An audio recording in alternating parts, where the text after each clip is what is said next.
Welcome to T-Mobile Tuesday Night Baseball from St. Louis, Missouri. Not far from the banks of the Mississippi River, a short walk to town, is Busch Stadium, where the Pirates hope to get even with the St. Louis Cardinals tonight after dropping the opener last night. It's Game 2, the Bucks and the Cards. We take a look now at the tight Central Division standings in the National League. The Cardinals in first place, all to themselves now. The Brewers were there for 150 days. They're now in second place with the Pirates 3 games off the pace. And hi again, everybody, along with John Wehner.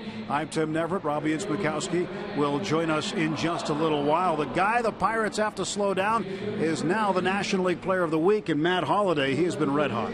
Really hot. Tough to get out right now. He's hitting the ball in the ballpark. He's driving in runs, 7 for 11, 2 doubles, 3 home runs, 12 RBIs in his last 3 games. He likes the ball down. He likes the ball out over the plate. He likes to get extended. He's very tough to pitch to because he pulls his hands inside the fastball in. He could beat you with a base hit. He could beat you with a gap shot. He could beat you with a long ball. He's just really hot, and hopefully we can pitch and stay away from him here tonight. Garrett Cole called him the strongest man alive after the game yesterday. Another guy who might be one of the strongest men alive is Andrew McCutchen. How about the home run he hit? He blasted it out of here in the Big Mac land and did it in a hurry. He got himself a 3-1 fastball at 94 miles per hour, and he absolutely crushed it. He hit it up at, like you said, Big Mac land, and it got out there in about a second flat. One of the hardest balls I've ever seen hit, second longest here at Busch Stadium history for a visitor. 454 feet. You see what Harrison, McCutchen, and Martin have done in the last 10 games dating back to the Milwaukee series in Milwaukee.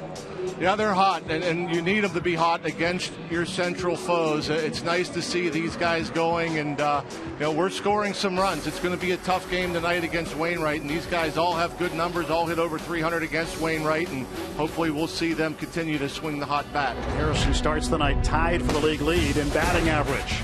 Well, Adam Wainwright facing the Pirates, and can the Bucks trump the Cards ace again? They've done it twice this year. Can they make it a third time? We'll talk about Wainwright when we come back to Busch Stadium.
You by Toyota. Now's the time to go places with Toyota. Visit buyatoyota.com for special offers. And by PNC Bank, for the achiever in you. Let's go Bucks! Cardinals starter Adam Wainwright getting loose in the Cards bullpen. Pirates haven't scored a run on him here at Busch Stadium since the 13th of August last year. But it's been a little up and a little down. It's been up for the majority of the season, but August was a bit of a rougher month for Wainwright. Yeah, he was Adam Wainwright that we're all used to for the first half, one of the dominant pitchers in the National League, and has struggled in 6 starts since then. And it's hard to figure. I think it's more location than anything. When he's up in the zone, he's more likely to get hit. He still throws strikes, but when he's throwing the ball down, the quality strike's very tough to hit. But when he elevates, he can be had. Wainwright's the toughest starter in the big leagues to get a home run off of, but Ike Davis saw this first pitch and drove it off a speaker at PNC Park. A bomb. One of the furthest balls we've seen hit out there in right center field at PNC Park. A cutter from Wainwright that just left it over the plate too much for Ike, and he took advantage. Davis back in the lineup tonight at first base for the Buccos. And on the hill, it is the lefty, Jeff Locke. Can he pull off a repeat performance? He was stellar against the Cardinals and Wainwright his last time out. A look at Locke when we return.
The second game of this 3-game series at Busch Stadium.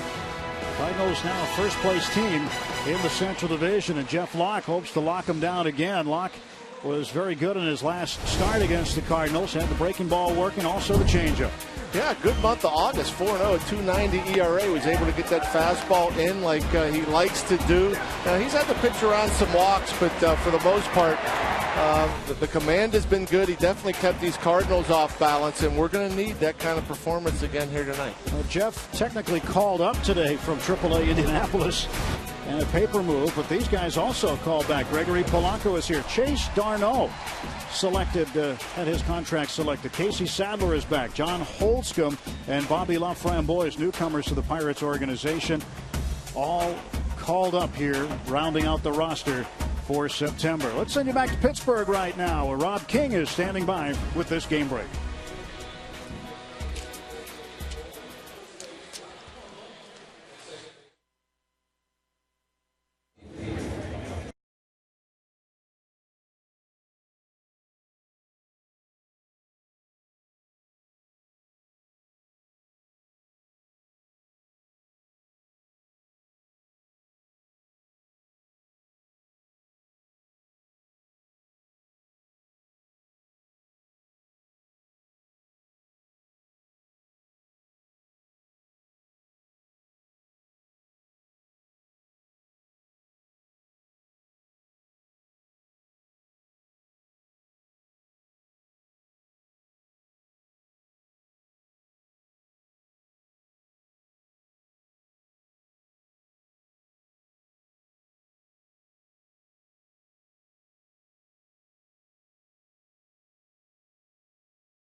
5-Hour Energy.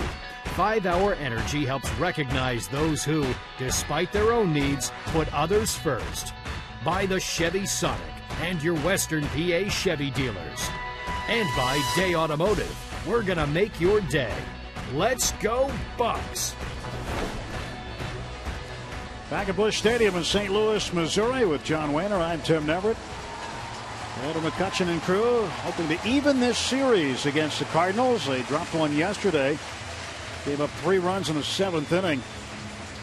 As the Cardinals in the second half of the season have scored multiple runs in comeback wins in the 7th inning or later 7 times. Only 2 times did they do it in the entire first half of the season. Matt Holliday named National League Player of the Week this week. He takes his spot out in left field. Let's take a look at the Pirates lineup brought to you by Toyota. Josh Harrison leading off. Andrew Lambo in the 2 spot. Andrew McCutchen this year against St. Louis, 7 extra base hits, 11 RBIs, and he scored 9 runs in 16 games. Walker hitting cleanup, then Martin 5th, Davis 6th, Marte batting 7th, Jordy Mercer in the 8th spot with Jeff Locke hitting 9th. Locke was 2 for 3 against Wainwright the last time he faced him at PNC Park. Well, we just showed you Wainwright struggling his last 6 starts, but you know it's still going to be a tough go. He's going to be tough to hit and tough to score on, although the Pirates have some guys that have had some success against Wainwright. Jay Hay, 3 for 9. Martin, 370 hitter. Andrew McCutchen, 325. Neil Walker, 310. So, like our chances here tonight. Josh Harrison tied with Justin Morneau for the league lead in batting average to start the night. Defensively for the Cardinals, Holiday, Borges, and Brightshot. Carpenter, Peralta on the left side to Scalzo starting at second base tonight with Adams at first, and Molina back behind the plate, completing a battery with Adam Wainwright. Scalzo set a Cardinal franchise record recently by starting 4 straight games at 4 different positions. He's back out there at second base. Colton Wong, the normal second baseman who hit a home run to tie it yesterday, being a little bit cautious with him after he bumped his head a couple of games back. He does not start tonight, and Descalso does. And strike 1 to Harrison, and we are underway. Colton Wong has 3 home runs against the Pirates this season, 2 of them huge, including yesterday's game tire on a 2-strike pitch. Harrison pops this one foul out of play. 0-2 to Josh. Adam Wainwright, the strangest I've ever seen as far as getting ready for a game. 15 minutes ago, he was laying on the grass in the outfield and right field stretching. And that was rated 7 o'clock local time. 0-2 is flared beyond Peralta. That's a base hit for Harrison. He's got an 8-game hitting streak now. Nicely done. Jay Hay battling as he always does. Just able to get enough.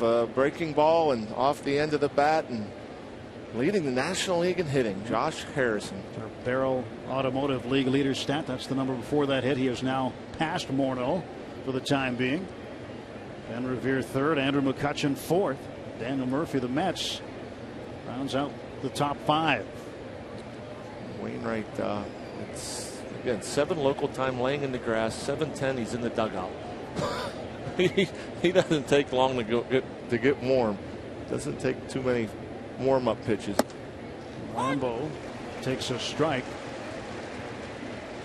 0-1 Andrew Lambo, starting in right field again.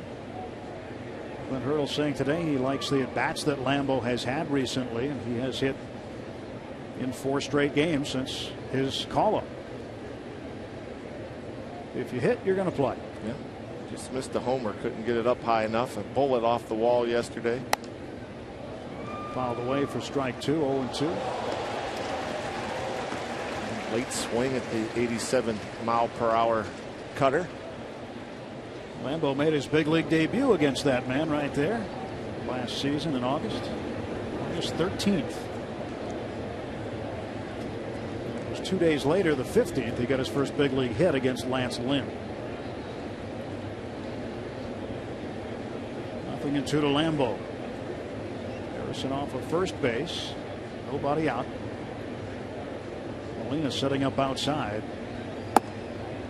1-2.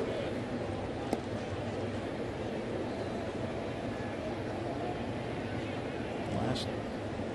It's kind of tell with Adam Wainwright, when he's on. And you watch Molina's glove. If he's throwing it where Molina is setting up, Wainwright's got his good command. Ground ball slowly hit to Descalso. He flips to second for one, back to first, safe at first is Lambeau. Mike Matheny quickly up the dugout steps for St. Louis.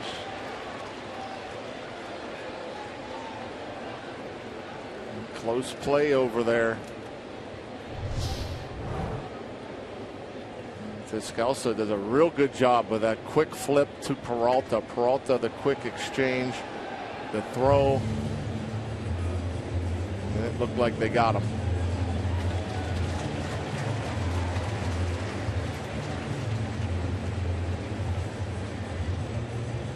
So this will be challenged by Mike Matheny. Second batter of the ball game. We got our first challenge.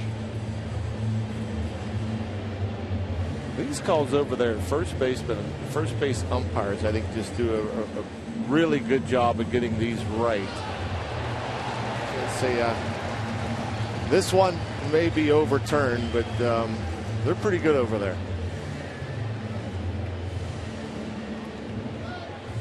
Didn't take long. And it is a double play. Well, Lambeau hits into the 4-6-3 twin kill. 2 outs, nobody on. Typically, the runner knows. I think the runner can obviously hear the mitt before he hits the bag. They know better than anyone, I think. Out or safe at first. Wainwright will now face McCutchen. Kutch hitting .308 to start the night. Ball 1 to Kutch. Let's take a look at our Rivers Casino tips to win. Well, you look for good things from the middle of the lineup. McCutchen not quite there. He's third, but 4, 5, and 6. Walker, Martin, great numbers. Davis, a couple homers. Locke, stay hot. We're going to need another good performance. And hopefully we can avoid RBI situations for Matt Holliday. He's just been on fire, driving in runs every opportunity he's had lately. So hopefully we can keep the bases empty. 1-1 pitch. Outside, 2 balls and a strike to McCutchen.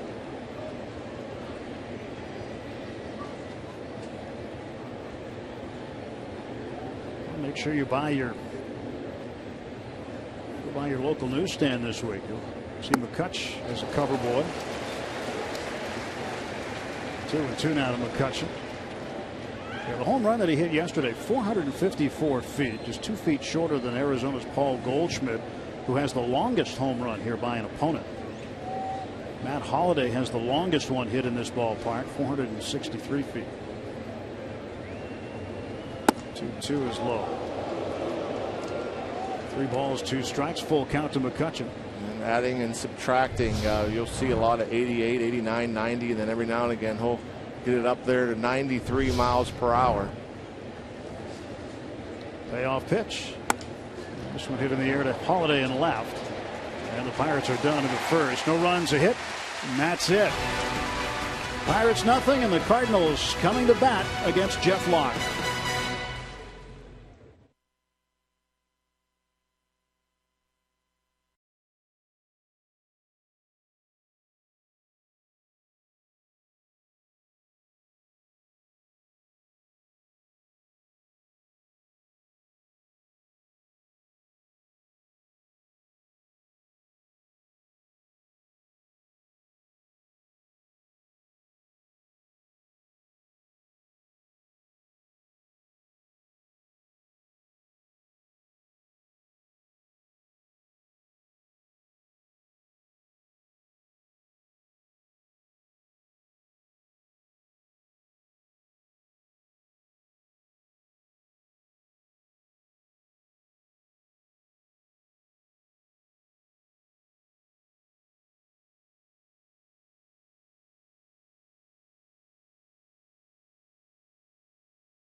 Pirates got a hit from Josh Harrison. He's hitting the top of the first inning. Cardinals lineup brought to you by Honda. Matt Carpenter leads off. Randall Grichuk second. Matt Holliday 5 for 11 against Locke with a home run and 4 runs batted in. Johnny Peralta, the shortstop, in the cleanup spot. Matt Adams 5th. Yadier Molina bats 6th. Daniel Descalso, then Peter Borges, the center fielder, hitting 8th. Adam Wainwright bats 9th. And Matt Carpenter back in the lineup at the leadoff spot. He was not there yesterday, as Mike Matheny gave him a day off, starting to show some signs of fatigue at the end of August. So Carpenter just appeared as a pinch hitter, and that was it. Fine season for Jeff Locke, 6-3 at 3.51 ERA. Winner of his 4 of his last 5 starts, and the one start he didn't get a win. He didn't allow any runs. He went 5 2/3, just gave up 4 hits, but pitching extremely well. Command always key for Jeff Locke, as it is most pitchers. One thing about Locke, because you might look and you see he's 4-0 in August, but he's walked 14 in 31 innings, which isn't always a bad thing, because at times it's better to miss off the plate than on the plate. You don't get hurt when you're off the plate. Strike 2 to Carpenter. One thing Locke hopes he can get tonight is the strike call on the inside part of the plate, especially to the right-handed hitters. Struggled with that 2 starts ago. The 0-2. And a bouncer towards short. Mercer gets the good hop. Carpenter's out.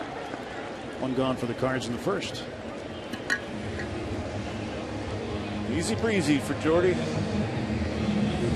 Smooth as silk. Lots of strikes to Carpenter. Weak contact.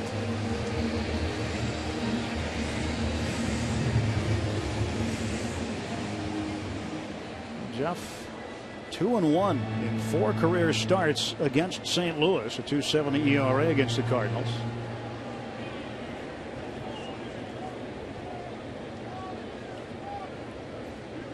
Here's the pitch. And Grichuk takes ball 1. 1-0. Locke has had 5 starts against the Central this year. 2-1. A 1.93 ERA against the Central Division.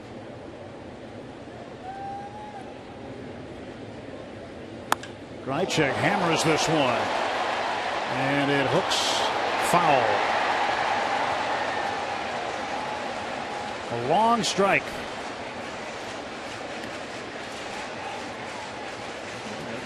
Folks here excited. It was loud and it was long. But just the strike. Change up. Wanted it away, ends up down the middle and down.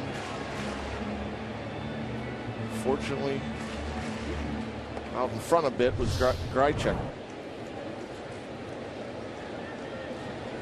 1 ball, 1 strike. The pitch. Missed inside. 2-1. Well, Locke and Wainwright have something in common. They both were drafted by the same ball club, the Atlanta Braves. Grichuk shoots this one into right field, a base hit.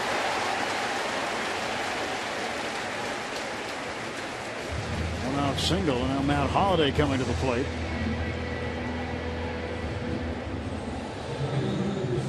Taking a page out of Holliday's book. That fastball, pretty good location for Locke, but Grichuk stays inside, hits it the other way. You'll see that with Holliday. If there is a hole, maybe it's elevation, get the ball up above the belt, inner third of the plate, but he's so strong and he uses those hands, stays inside, and he can soft serve it over the infielders' heads. And the pitch to Holliday is inside. Ball 1. He's driven in 3 runs or more in each of his last 3 games. He's the first Cardinal player to do that since Scott Rowland in mid-August of 2002, and the first Cardinal outfielder to do it since Enos Slaughter in 1950. 1-0 pitch. Now it's 2-0 to Matt Holliday.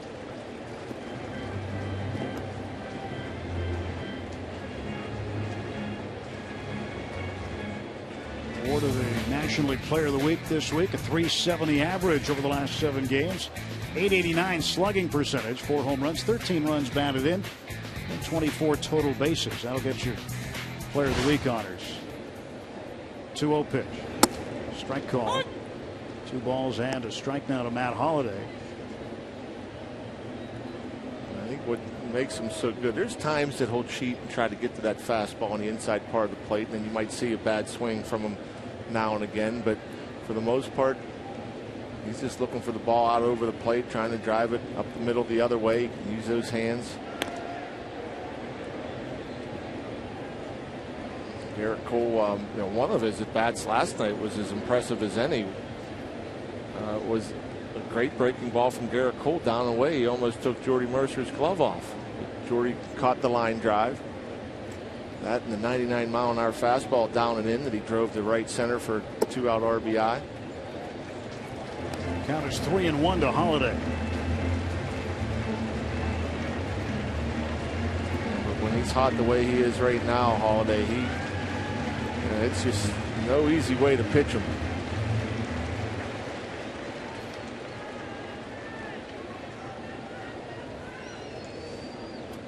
Here's the 3-1 on the way. And that is inside, ball 4. Didn't miss by too much. 1-out walk, and now the Cardinals with runners at first and second.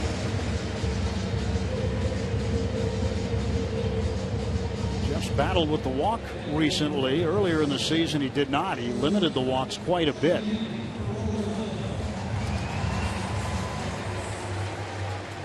He had only 2 in his last start against the Cardinals, but prior to tonight he had 14 over his last 4 games. Johnny Peralta, 2 on and 1 out for the Cardinals shortstop.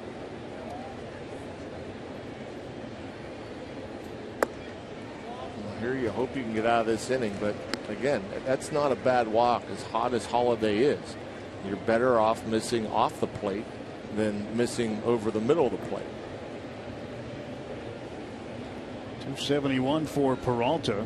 He is the leading home run man with the Cardinals with 18.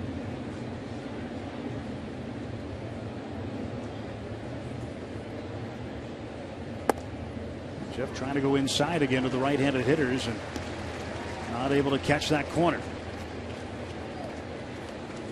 When you get into these types of counts, and I mean, you have the option trying to go and hit that inside corner again, or can you throw that changeup in there for a strike? Maybe you get Peralta out in front and rolls it over. 2-0. 3-0. Again, missing inside.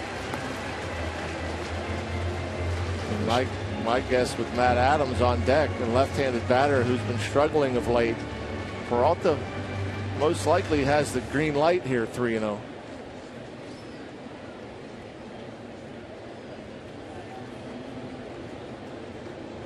Everything's been inside and off the plate. 3-0 pitch to Peralta. Now Jeff got the location he wanted, right there on the corner. That's where he's been trying to put it. Got the strike that time. 3-1. Yeah, that's a situation that, you're trying to throw a strike. 3-0 to Peralta again, cleanup batter. He drives in runs. You don't want to just throw it right down the middle. Now the bases are loaded. Back-to-back walks by Jeff Locke has loaded the bases. Check down to third, Holliday over to second, and now Peralta at first for Matt Adams. Bases loaded, 1 out for St. Louis. A 3-1 changeup, not a bad pitch. I'm sure Jeff wanted to throw it for a strike. Obviously missed with it down. Well, Adams is 0 for 5 in the series, and on his current Cardinal homestand, he is 1 for 17.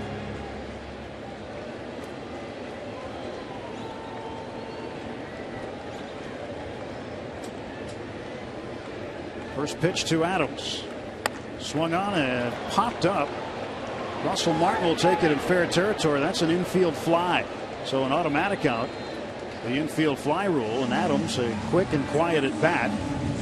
That's out number 2. Yeah, I'm sure Russell probably thinking I should have let it drop. Who knows?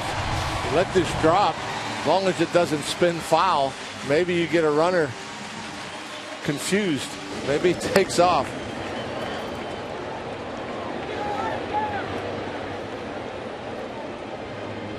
I'm sure he thought about it. But it would have been not good if it ends up hitting that dirt and taking a spin behind him. I don't know what kind of English it would have had on it. If it lands in the grass, good chance it would have just stayed right there. But if it hits that dirt, it could take off on you. Here is Yadier Molina. Bases loaded, 2 outs, and Molina takes high ball 1.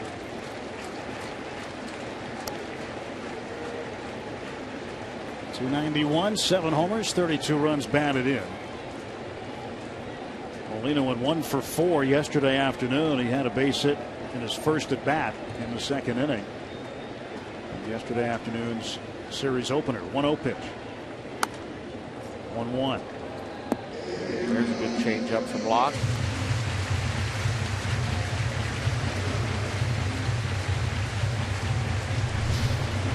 1-0. Molina thinking fastball all the way out in front off the end of the bat. That's what he tried to do there. 3-1 to Peralta.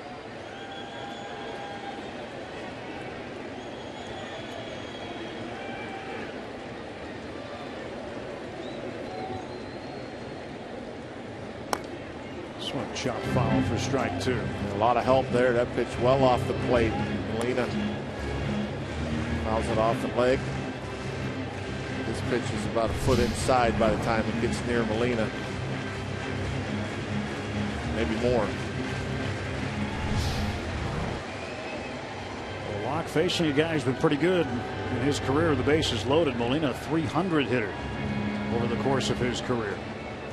But the bases full. 3 grand slams and 97 runs batted in this season. 3 for 10, which gives you 300. So he's been consistent. This is the count here. 1-2. If you're going to miss with a pitch, miss off the plate. Don't miss on it. Locke delivers. This one's popped up. Neil Walker drifting out after it. Walker's got it, and the Cardinals leading full in the first. Jeff Locke gets out of it. We'll go to the second, scoreless at Busch Stadium.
I'm Robbie. It's Mikowski. Today is a special day all throughout Major League Baseball. It's Strikeout Cancer Day, and in honor of the day, players from both teams, that's Jason Mott of the Cardinals, they wear their K Cancer T-shirts for the full route of pregame warm-ups and batting practice. Ike Davis, Francisco Liriano, Ensign Volquez among the players taking part in it. Now, Ike Davis is the spokesperson for Strikeout Cancer for the Pittsburgh Pirates, and for the St. Louis Cardinals, it is Jason Mott, and the three of them, along with John Axford, who is still the rep for the Cleveland Indians, partook in a special pregame ceremony here. John Axford, His charity with the Indians was Movember, which benefits prostate cancer, and the Livestrong Foundation. For Ike Davis, it is Solving Kids' Cancers. Now, that's a New York City charity that the funds go to clinical research for battling the most aggressive form of childhood cancer. So it's a great day. Visit 108stitches.com, and the proceeds go to Solving Kids' Cancers. I also tweeted out the link on our Root Sports Twitter page if you want to get a hold of one of those shirts that the Pirates players wore today, Tim and John. Yeah, we've got a couple here in the booth that were sent up to us as well, and very happy to have them. But good work that the players do. And when you talk about what you do for a living as a ball player, you get a chance to help, give back. This is what we got. Right? Strikeout Cancer. Bosses wouldn't let me wear it. No, I wanted to wear it. Kind of fun to wear a T-shirt to work. Told it was against the dress code. But it's a great cause. 108stitches.com. 2 balls, 2 strikes to Neil Walker. No score. Pirates and Cardinals, top of the 2nd inning.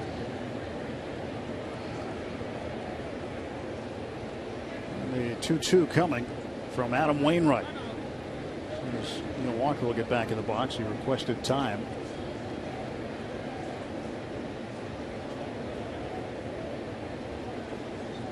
Quick turnaround tomorrow. It'll be an afternoon game here again. Game 3. Walker fouls this one off. Sorry about hogging the camera, by the way. Yeah, you got a lot of face shows up in the camera. Yeah. I was feeling big.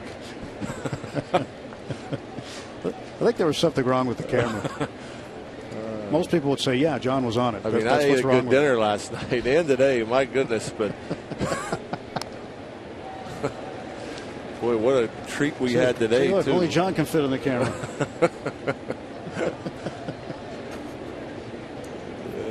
The guys in the booth here, Buck. Well, Bucky gave us some ribs tonight. Unbelievable. Outstanding stuff. Thank you to those guys. Best crew in the league here, St. Louis. 2-2 pitch, and Walker strikes out looking. First strikeout for Wainwright.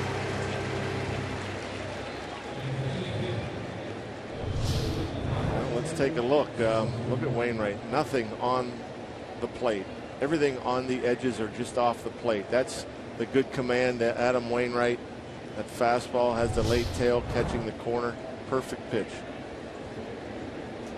Russell Martin with 1 out. Takes the ball up high. I'm sure you remember last year Wainwright pitched a game here during the season, and it almost was like it was Greg Maddux like. He was adding, subtracting, just throwing it wherever he wanted to. He was inventing things as he was going on. He felt so good. But he will make mistakes. Sorry, I've interrupted you like 3 times tonight already. But that's only the 2nd inning. Don't worry about it. But he will make mistakes, and you hope that you have some runners on and you take advantage. Here comes the 2-0. And Martin belts one. This one's deep. Borges looking up. It is gone. A home run for Russell Martin. Pirates on the board, 1-0. Martin homers for the 8th time this year. And as good as the command was against Neil Walker, he falls behind Russell Martin 2-0. Just tries to throw a fastball on the outer part of the plate, leaves it up. Again, a mistake. Adam Wainwright makes mistakes, as good as he is. And he doesn't always. Hitters don't always take advantage of those mistakes. But this fastball, I don't know if he wanted it up that high on the outer part of the plate. And Martin hits a bomb. 3rd time this year that Russell Martin has homered on a 2-0 count. Estimated distance of this home run, 418 feet. I like Davis, who has homered against him already. This one just kept on traveling, and Borges ran out of room.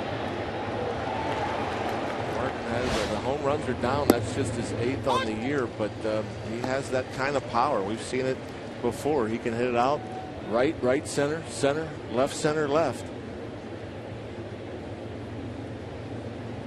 1-1. And Davis in the air to left field. Drifting back is Holiday. He will make the catch at the base of the track. And now there are 2 out for the Pirates. September 19th is the first ever fan vote Free Shirt Friday presented by FedEx. All the power is in the hands of the fans. Simply go to the website pirates.com/Free Shirt Friday to vote for your favorite t-shirt via Twitter. Voting ends this Friday. Get to PNC Park September 19th to see if your favorite is the winner. You have some say-so which shirt it is for the final Free Shirt Friday. You have a favorite? I haven't looked at the designs yet, but I will now that you mentioned it. I like the one with all the names on the side or on the front. Well, whatever the other one is, I like that one. Yeah, I figured. September 19th is against the Milwaukee Brewers, and some news about the Brewers. They have learned their center fielder and leadoff man Carlos Gomez is going to be out for a while. Oh, yeah, I'll take the one on the right. You want the one on the left? That's right. All right. Those are what the jerseys look like. You can get on Twitter and vote for yours. See the hashtags up there. But the news on Carlos Gomez, a wrist injury. And according to Brewers manager Ron Renicky, he is expected to miss multiple weeks. And that would include a 4-game series against the Cardinals coming up as soon as the Bucks and Cardinals series is finished tomorrow. They're also down 4-0 in the second inning of the Cubs at Wrigley. Yeah, hard loss last night for the Pirates. I mean, things could have been really tight. You would have tied at the top with the Cardinals and the Brewers. We would have been just 1 game back, but still a lot of baseball to play, and we had some help. All the other contenders for the wild card have lost yesterday. One Harper to Peralta at short. And Marte nearly beat it out. Got him by half a step. Home run by Russell Martin. And the Pirates lead it 1-0.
To Root Sports this week. Our first matchup is a big one in Quad A North, as the North Allegheny Tigers host the Pine Richland Rams live Friday at 7:30 on Root Sports. Don't forget to tune in every Friday this fall as some of the region's best high school athletes and teams battle it out in hopes to make their way to the Whitfield Championships. Friday nights on Root Sports.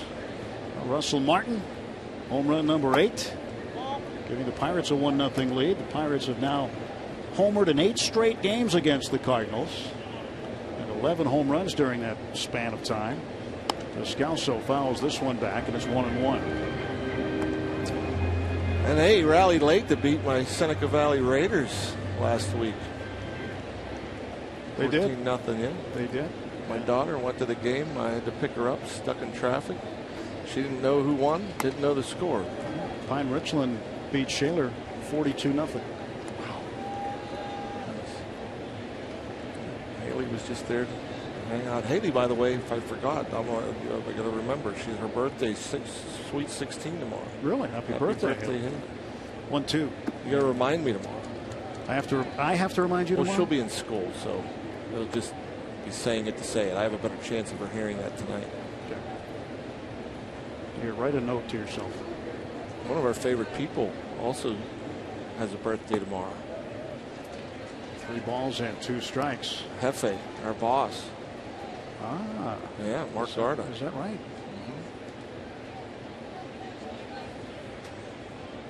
So don't forget to wish him a happy birthday.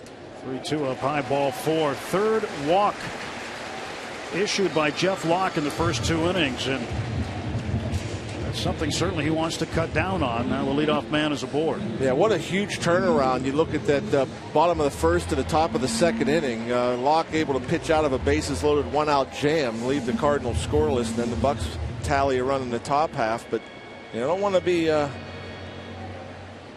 putting too many runners on. Flirt with that. 3 walks for Locke now. The pitch to Peter Borges misses low for ball 1. A couple of starts back, Johnny walked 6. 1 off of his season high of 7. Gave up just 1 hit during that time, however, but put traffic on the bases. Go to first base, and skipping back is Descalso. Peter Borges in this 8th spot of the lineup. It kind of takes away a bit of his game. A guy that can fly, good bunter. Jay playing him even with the bag. It's a tough situation to bunt in with the pitcher behind you, as far as trying to bunt for a hit. Strike to Borges. Borges, tough guy to double up. He runs well. If you try to bunt for a hit here, you better get a hit with the pitcher behind you. As you see Jay Hay, even with the bag over there, he doesn't have to play as far in because that's a risky play. 2-1 to Borges. The other issue with the walks is it elevates the pitch count. Yep. Shortens the outing.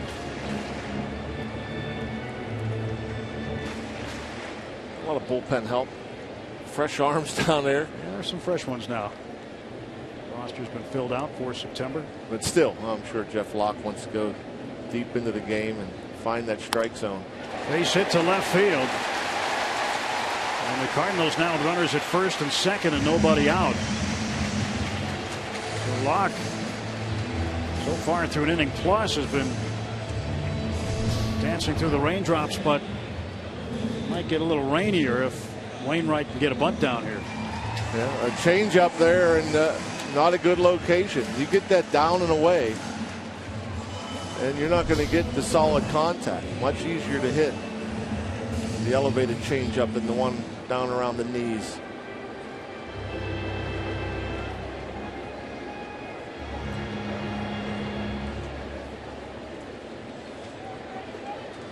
Wainwright hitting 196, 11 for 56. Oh, this does the job for Wainwright. Descalso down to third base and Borges at second. Never see that from Russ Martin, which makes you think that almost has to be a cross-up. Hit him almost in the wrist. I wonder if maybe he was looking for something else.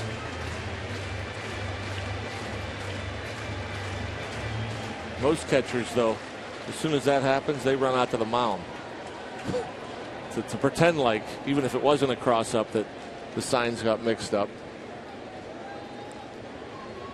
Just the third passed ball for Martin this entire season. Breaking ball in for a strike. And now Martin's going to go out.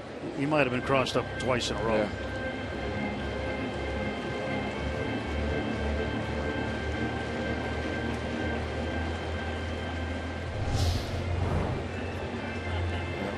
curveball, and fortunately Russell Martin able to make the adjustment. Clint Hurdle has the middle infield playing back, conceding a run here with Wainwright.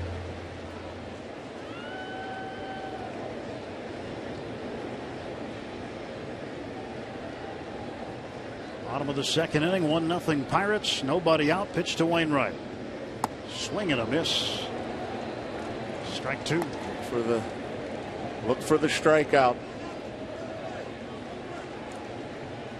Pretty good breaking ball there. Not a good looking swing from Wainwright.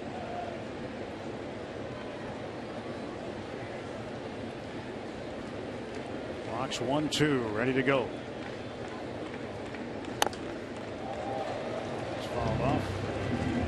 Both side of the Pirate dugout.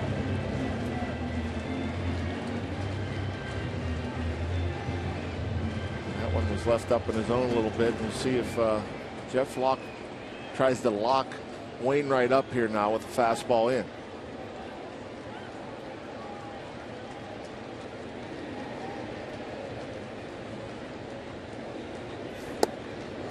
Tried to come in, but came in too far. Evens the count at 2-2.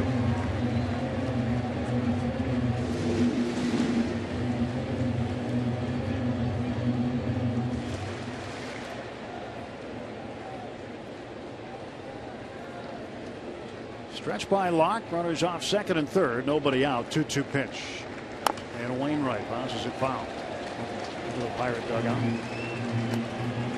Well, a couple things with the breaking ball. He's left the last two up.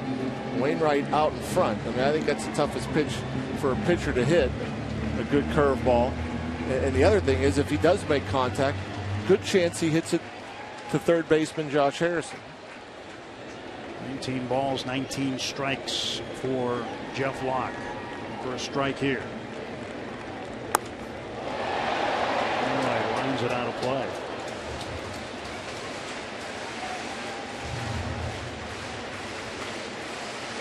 Wainwright working the pitch count a little bit.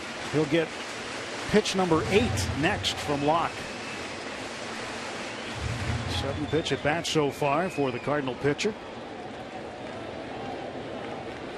I think you almost have to try to go inside again with the fastball.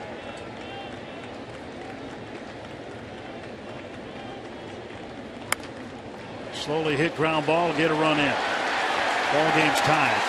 Boy, that's a good piece of hitting from Wainwright. That's a really good at bat. That's helping yourself at the plate, competing in the batter's box, wasting several curveballs. Able to stay alive in the fastball. Look at that pitch. It's up and it's almost off the plate inside, and he's able to get on top, get the guy home, and get the guy over to third. Well, 1 out. The infield will come in now for Carpenter with the go-ahead run at third base in Borges. So the leadoff walk proves costly by Locke to Descalso. 1-1 the score here in the bottom of the second.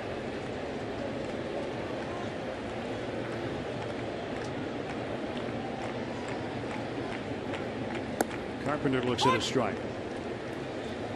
Good speed over there at third base. Carpenter usually pretty good with the bat. I'm guessing ground ball, he'll be coming on contact. Runner on third, less than 2 outs. The runner has come across 16 of 22 times. That's excellent. That's an excellent percentage. Chase that one downstairs, and it's 0-2.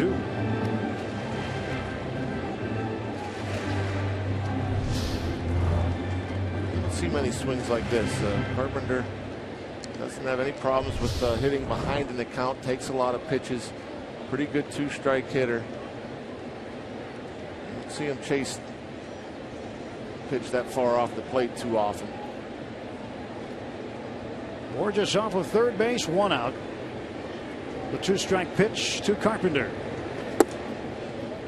1-2.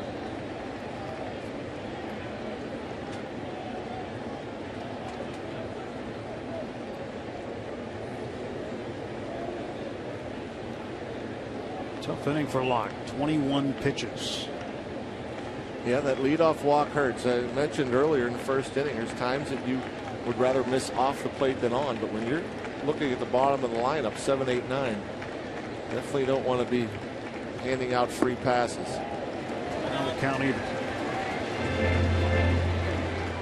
Jeffers inside, outside, inside, outside. Going deep into counts for his pitch count getting higher. He's up to 44 pitches and we're in the second inning.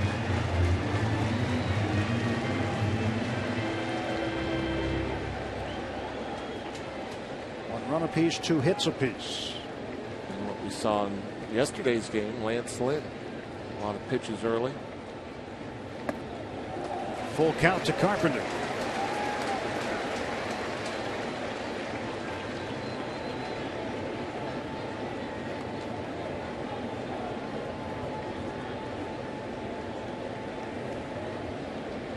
Check in the on deck circle for St. Louis. Through the early going, Jeff just doesn't seem to be as comfortable as he's been on the mound his last few starts. Let's see if he can make the pitch here.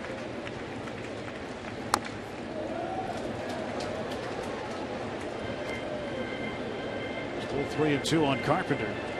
It's a fastball where he pretty much where he wanted to put it. Carpenter does a good job of wasting it.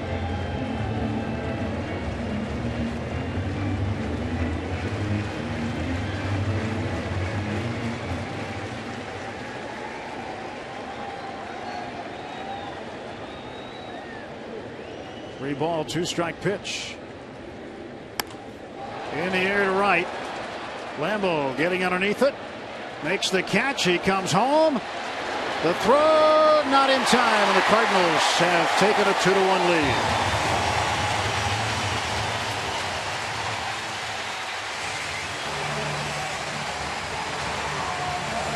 Another good at bat. Bottom of the lineup.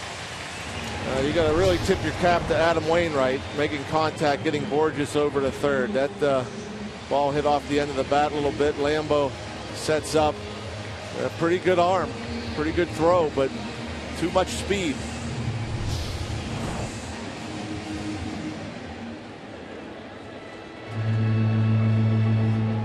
Carpenter got him home from third again.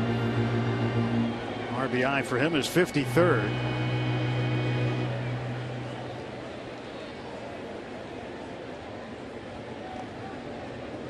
On an appeal at third base umpire Bill Welke said that Borges left on time, so he's safe.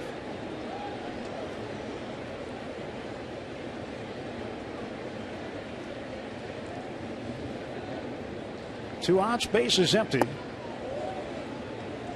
Dragic with a base hit in the first inning, 1 for 1.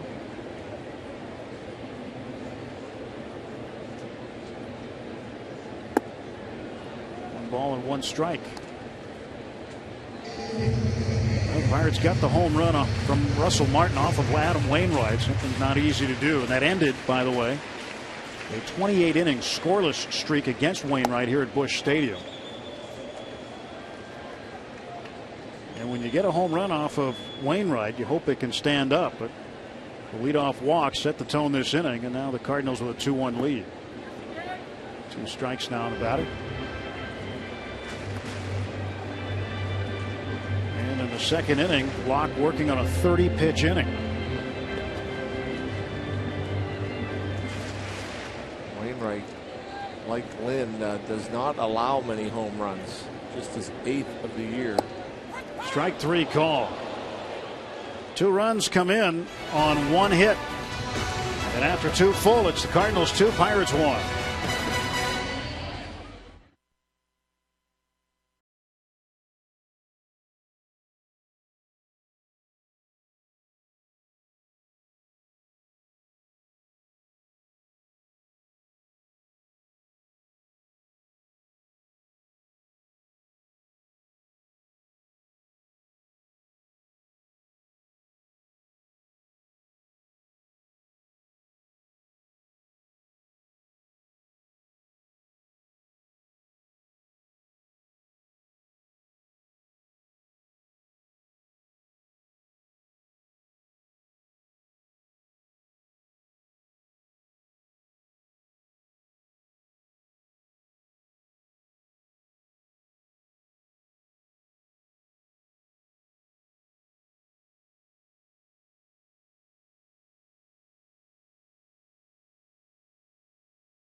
Our guest was Pirates starter Francisco Liriano, who was asked by Ben, what did you learn from last year's postseason that helped you prepare for this year's playoff run?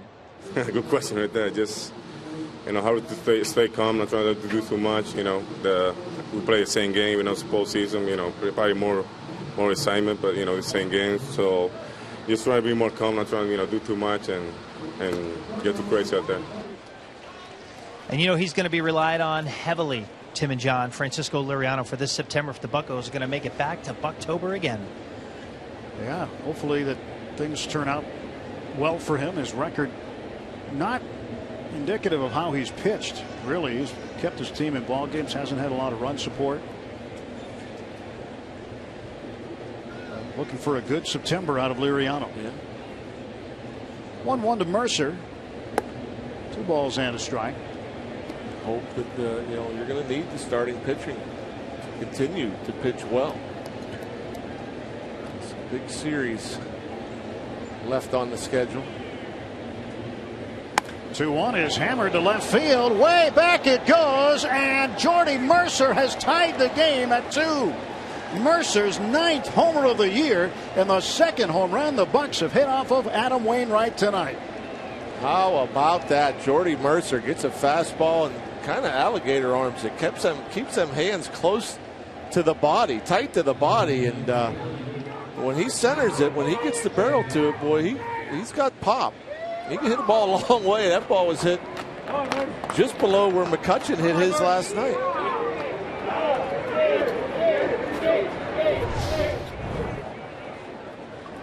That's just a sweet-looking swing, that fastball. Wainwright knew it right away. And that's where he wanted to throw it, right on that edge. It's the first time this season that Wainwright has given up more than 1 home run in a game. And you have to go back to last September 2nd against the Reds was the last time he gave up 2 homers in a game. Short, quick, and inside. That's a hard pitch to keep fair. Estimated distance 418 feet. The sign above the lower deck. Locked down on strikes. Walked 2 for his last 4 against Wainwright. 1 out. Back to the top of the order and Josh Harrison. So Mercer went out there and got a run for Locke. Tied the game up at 2. What a nice year Jordy Mercer's putting together. A rough start, April and May, but has really come on, and looks like he might end up with double digits in home runs. Average creeping up there, almost to 260 now. Josh Harrison at the plate had a leadoff single in the first. And a bouncer to the left side. Up for Carpenter. 2 men out.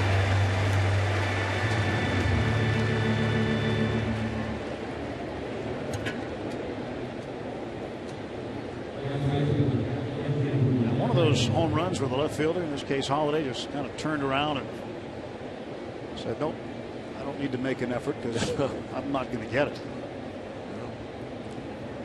That was the bomb.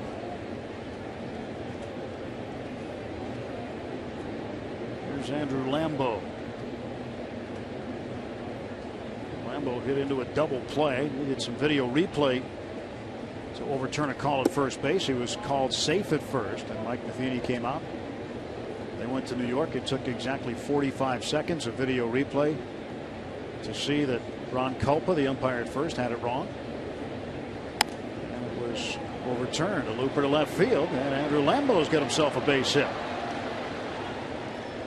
2-out single for Lambeau. There's 1 for 2. Take it. Throw it out there in the left, tied up a bit, I believe. Take a look at the pitch. Cutter again, and on the hands.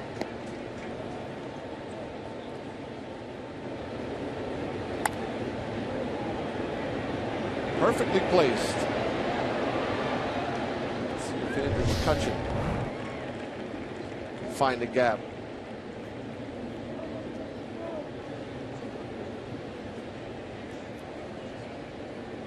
Andrew McCutchen batting now with Lambeau aboard.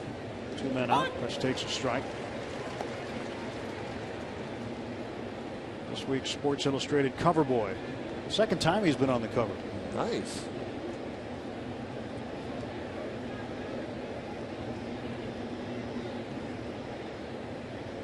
Right, 0-1. Inside, 1 ball, 1 strike. It's pretty big. You go back, all the great sports teams from Pittsburgh and all the great players. There have been many cover boys. You think of that famous cover with Terry Bradshaw and Willie Stargell on it. City of Champions. 1-1 coming to McCutchen. This one is lifted to shallow right field. And that's going to do it for the Pirates in the third, as Jordy Mercer's 418-foot blast ties the game.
Half ties the game at 2 here in the bottom of the third. Well, Tim a moment ago was talking about Andrew McCutchen being on the cover of Sports Illustrated. Second time he's been a part of that.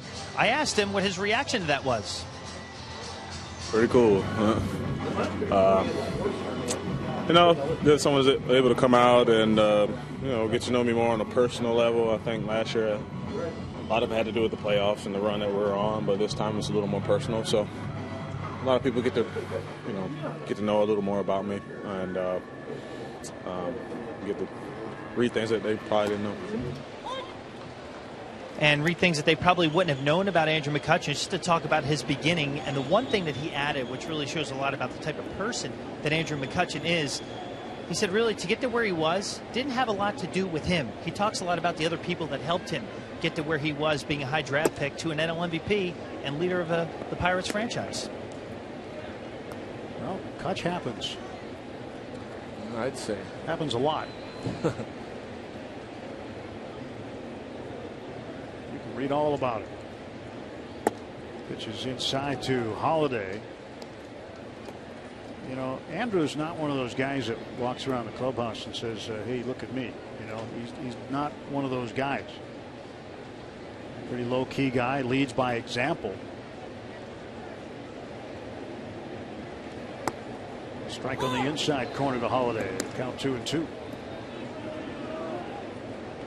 Sure he liked that one.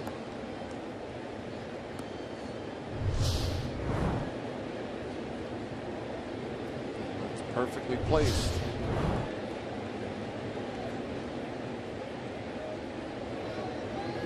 Two. Got him swinging at one in the dirt. Martin will throw down to first base to complete the strikeout. Holiday is 0 for 1. And the Cardinals have a man out in the third inning. He's been swinging the bat. That's when you like to see him. Nobody on base. that fastball in, I'm sure, sped him up a little bit. He thought that Jeff Locke was going to go back in there, so started the hands a little bit early. Didn't recognize the spin. James Hoy calling the balls and strikes tonight. Culprit first. Paul Elmo, the crew chief, is at second base. Bill Walke back at third. Breaking the ball to Peralta is in for a strike. And those guys do not like the call. They're getting a little bit upset in that Cardinal dugout. James Hoy addressing Mike Matheny. Matheny getting hot. Yeah, that pitch is a little down. Well, that's what they say, you know. They don't let the dugout argue balls and strikes. But certainly you can see up and down. Can't always tell if it's on the plate or not. Well, you can't tell from the side if it's on the plate, but you can certainly see if the pitch is down.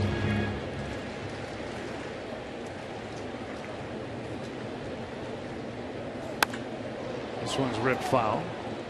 Matheny, a former catcher, has seen his share of balls cross the plate, and certainly balls that were not strikes called strikes. Yeah.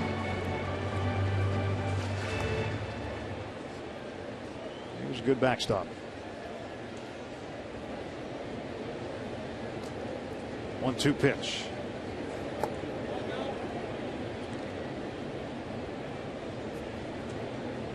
Count even 2-2 to Peralta.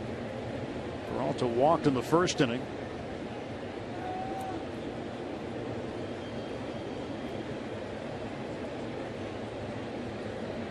And the 2-2 on the way. Got him swinging, off speed pitch, and Peralta out front, 2 strikeouts in the inning for Jeff Locke. And right here in the third, that's more like it. You hope that he can settle in and you know, be a little more efficient. Locate a little bit better. Got a chase right there. Third straight strikeout for Locke.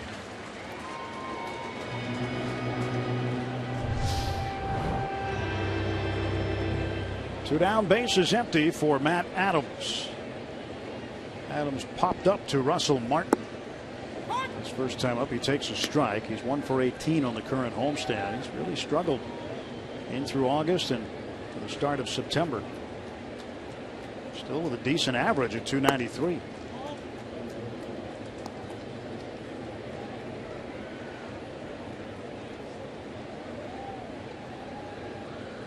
One pitch. Out in front. Changeup. You don't see that very often. Left on left. Adams out in front.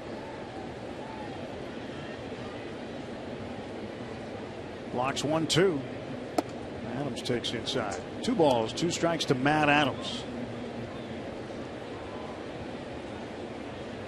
They call him Big City here in St. Louis. Roller down to first base, picked up by Davis. He'll step on the bag, and the Cardinals retired in order in the bottom of the third. We head to the fourth at Busch Stadium. Bucks 2, Cards 2.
in the third wasn't happy with the strike zone of James Hoy, and right after the third inning ended, Jose Oquendo, the third base coach, got himself tossed from the ball game. Watch this.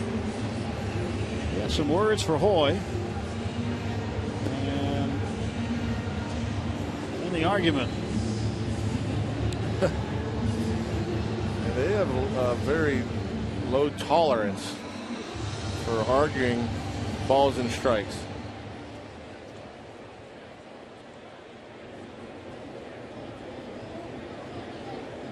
Well, the secret weapon gets run out of the ball game tonight. Fans miss arguments, I think. Don't see them very often anymore. You'll see them occasionally, but not nearly as often here in the era of expanded replays. Yep. Kind of taking the argument out of the game. A strike to Neil Walker as we start the fourth inning. And Matt Holliday had just struck out, and then Johnny Peralta took a breaking ball for a strike, and Holliday screamed loudly from the dugout along with other members of the Cardinals at James Hoy. 0-1. 1 ball, 1 strike. Walker tonight struck out looking on a pitch in the inside corner in the second inning.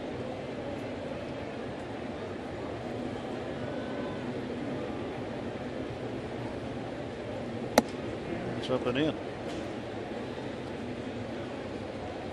The Pirates have gotten to Wainwright for 2 home runs tonight. Last time he gave up 2 home runs in a game was exactly a year ago, September 2nd of last season. It's the 4th time the Pirates have hit 2 homers off of Wainwright in a game. Adams tosses to Wainwright covering, and there's 1 out. 1 gone for the Pirates in the top half of the 4th inning. Time to see how you root for the Bucks. Be our AT&T fan photo of the game. Show us the most unique ways you raise the Jolly Roger, the fun places you watch the games on Root Sports, or how you display your Pirate pride. Submit a picture via Twitter using the hashtag BucksFanPhoto. And we'll show them during our telecast tonight, perhaps. See if we show yours. Cardinals looking for some divine intervention here in the month of September, as they have taken over first place in the division. You know, here's a little nugget for you, Rock. 3 times in the history of the Cardinal franchise have they taken over first place September 1st or later. The previous 2 times, in the 1940s and 1960s, they won the World Series, beating the Yankees both times. It's not going to happen this year.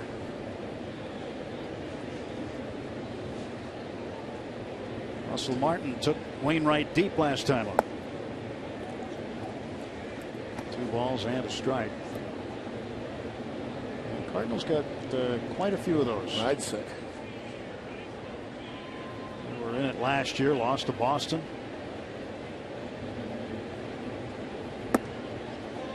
Three and 1 to Marte. Wainwright not missing by much. Good eye by Russ.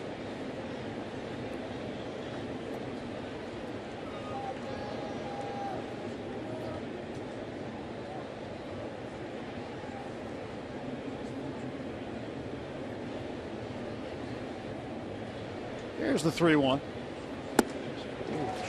Swing and a miss.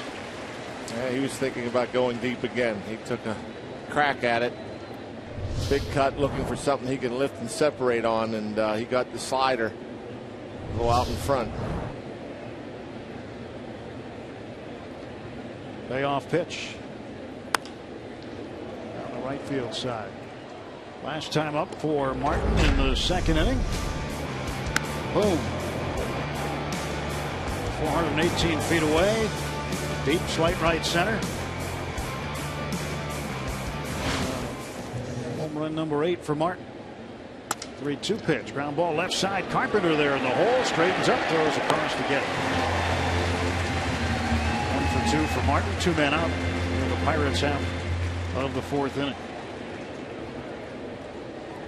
Whitey Herzog, former Cardinal skipper, in attendance tonight. Whitey's number 24, retired.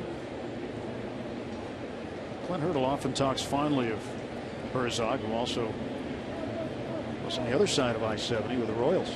Yeah.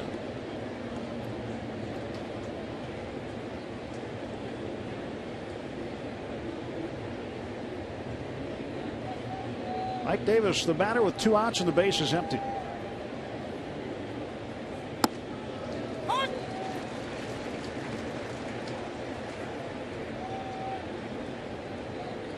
What kind of pass does he have on there, Rock? Not sure. I'm guessing all access. Yeah, front row pass.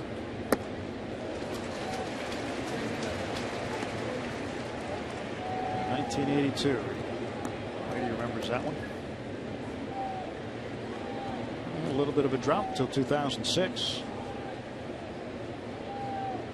They've got a lot of them. Second most to the Yankees, right?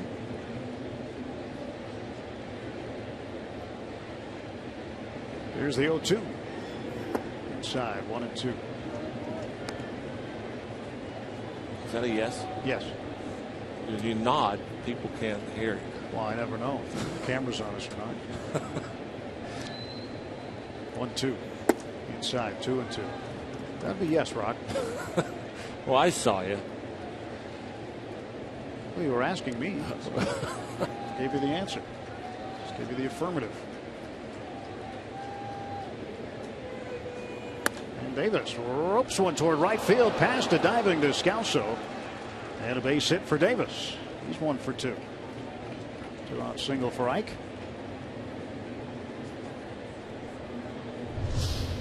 Had to go down and get it. Point Park University strike zone. That curveball just over top of the plate. Ike does a nice job hitting it hard, just past the diving Descalso.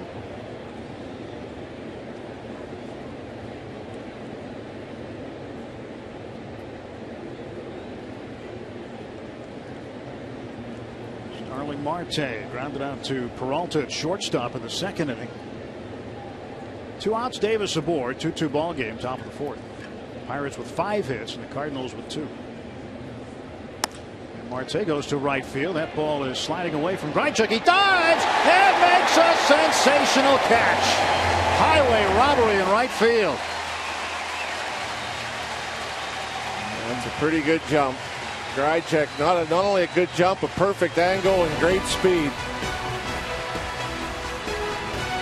Great glove work by the Cardinal right fielder.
On Root Sports is brought to you by T-Mobile Tuesday Night Baseball.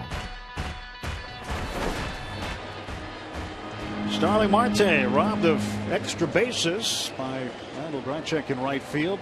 2-2 the score as we head to the bottom of the fourth inning. Jeff Locke facing Yadier Molina.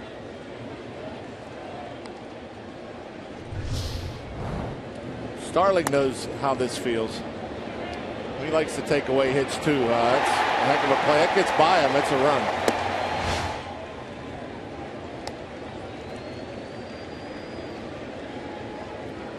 Two-ball count to Molina.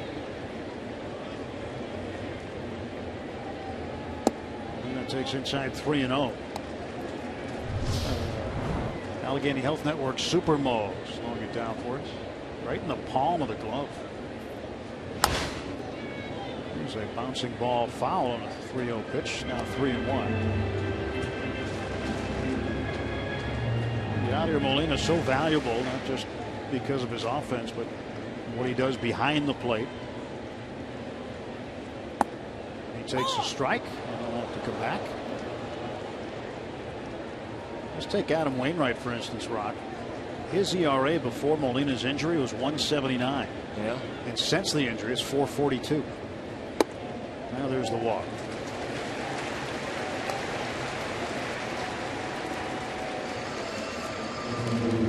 Well, now out there is Chris Maloney coaching third base after Jose Oquendo was tossed from the ball game. And David Bell coaching at first. The assistant hitting coach, David Bell.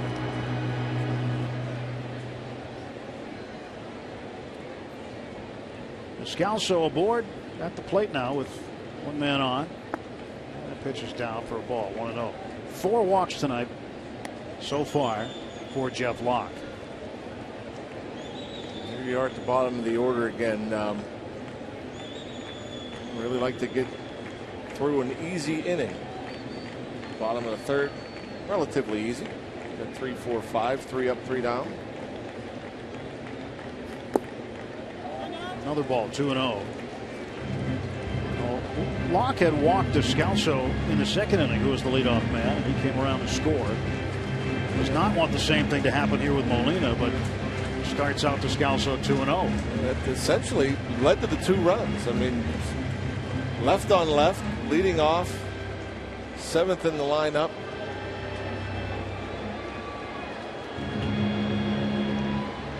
.76 pitches for Jeff Locke so far in the fourth inning.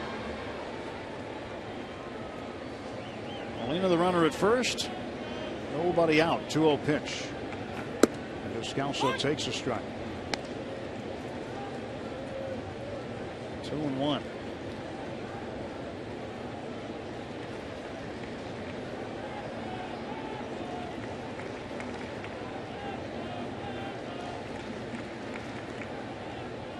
Ball, 1 strike offering. Now it's 3-1.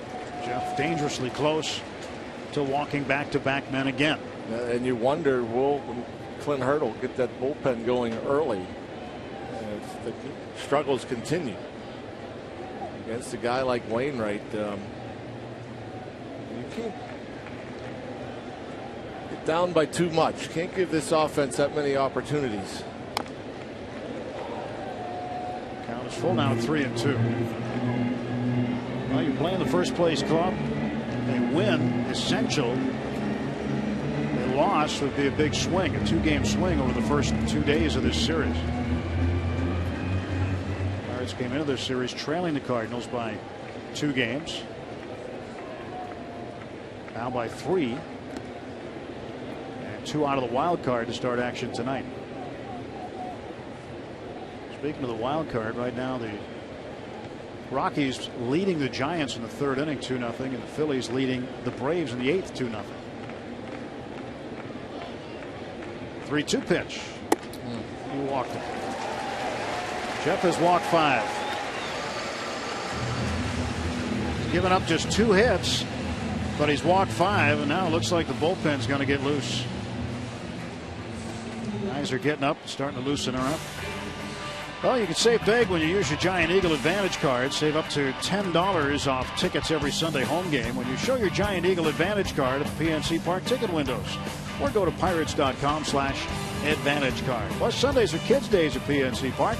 Bring your whole family to the ballpark on the next Giant Eagle Advantage card discount Sunday. Already going out to buy some time.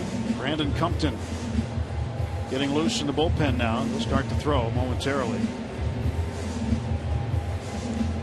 Ray is not happy. His message is stern right now. It's a 2-2 ball game. Locke has walked 5 through the first 4. So far, just one of those free base runners has scored.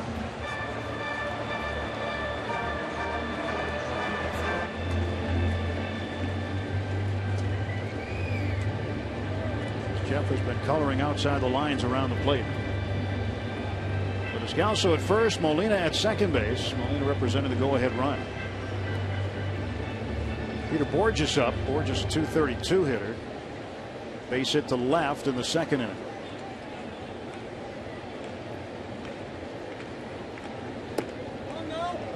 Check swing. Held it up. That's ball 1, 1-0.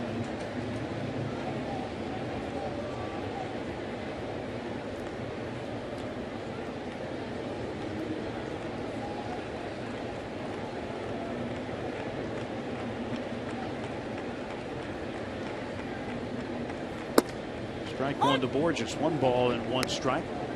Took something off of that pitch. 86 miles per hour.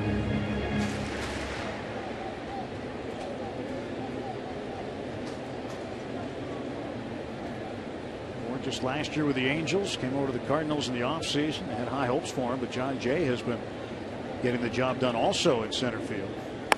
This one ripped down the line, a fair ball. Molina is going to come around third. Marte's throw to the plate is not in time, and the Cardinals have taken the lead 3-2. And a base hit by Borges. He goes down to second base on the throw. And the leadoff walk comes back to bite Jeff Locke for the second time in the last 2 innings. Hanging breaking ball. Hung up a changeup his last time up. He ripped it into left. Hangs up a breaking ball this time. Hits it to left. Marte, I'm guessing because Molina's running, he thinks he has a shot. An accurate throw. He does have a shot. But with him missing the cutoff man, airmailing Josh Harrison well over his head, Josh couldn't cut it off. It allows the 2 runners to move up. Adam Wainwright with the infield in and nobody out. Second and third for St. Louis. And Locke delivers a ball that gets away, but Descalso will hold it third.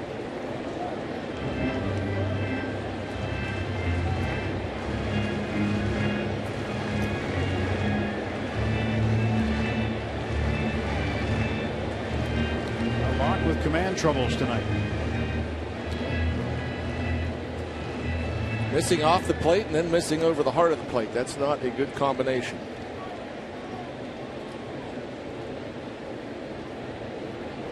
To Wainwright.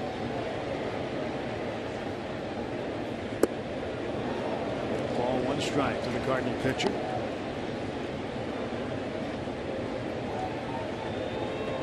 Ray went out and delivered the message. He wasn't in his normal Ray-like mood.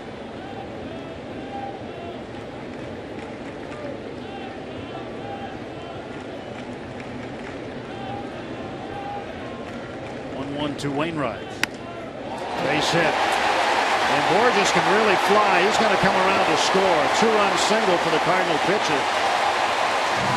His 4th and 5th RBIs of the year. It's now a 5-2 ball game.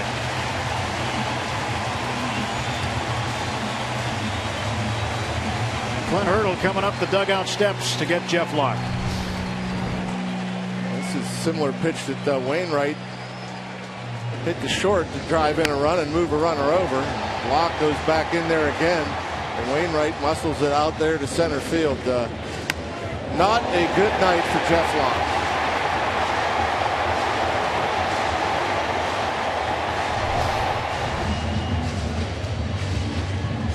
When the opposing pitcher chases you, you know you haven't had your best night. And Brandon Compton hopes to pick up the slack. Pitching change, timeout at Busch Stadium. Bottom of the fourth, Cardinals 5, Pirates 2.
Presented by the authority of the Pittsburgh Pirates and may not be reproduced or retransmitted in any form. And the accounts and descriptions of this game may not be disseminated without the express written consent of the Pittsburgh Pirates. Well, trouble in River City as the Cardinals got a two-run base hit rather from Wainwright. Molina being looked at in the Cardinal dugout. 3-run lead for St. Louis on just 4 hits. But the walks, 5 of them for Jeff Locke. 3 of the guys that he walked came around to score. That has been the difference. Now Brandon Compton makes his 14th appearance. So he will face the top of the St. Louis order and Matt Carpenter. Carpenter 0 for 1 with a sacrifice fly. Give Wainwright 5 runs. Boy, that's tough to come back on him. No, he's been responsible for 4 of them. Doing it more with the bat than the arm tonight.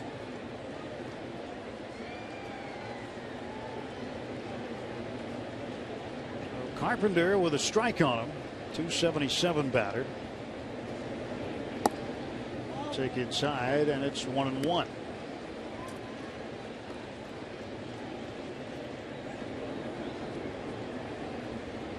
Compton now with his work cut out.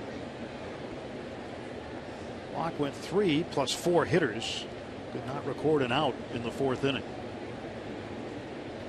So nobody out. Wainwright at first. And Carpenter bounces one just behind the plate foul. 1-2.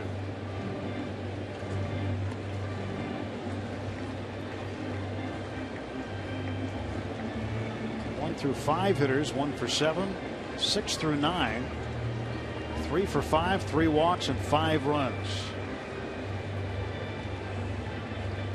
2 walking the lefty Descalso twice is killing. Those hurt. Those pretty much have set up the innings. Slap foul. Count stays 1-2 on Carpenter. Walked Descalso to lead off the second. And the second of back-to-back walks in the 4th. I think yesterday's game, 2 killer walks to Tavares. Ahead of Holiday were killing. Garrett Cole ended up suffering the loss yesterday. He walked 3, gave up 5 earned runs in 6 1/3 innings. 2 balls, 2 strikes to Carpenter.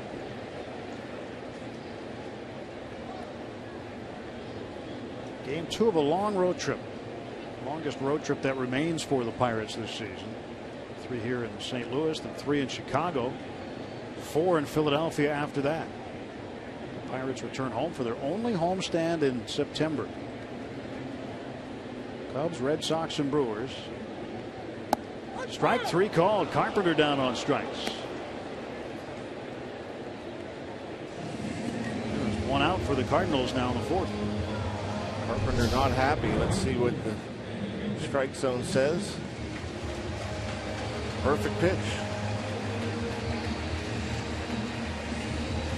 Came right back.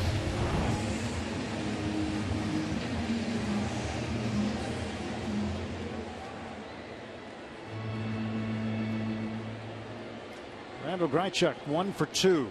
Had that spectacular catch in the top of this inning to end it, robbing Starling Marte of at least a double. And he goes to the right side for his second hit of the ball game. This kid has not had much big league time this year. Called up just before the Pirates played the Cardinals at PNC Park, but he's been earning more and more playing time because he's been hitting. Get the start against the lefty lock. Fastball right down the middle. 2 at bats. The 2 base hits. Both fastballs, 1 middle, 1 in. And working the ball the other way.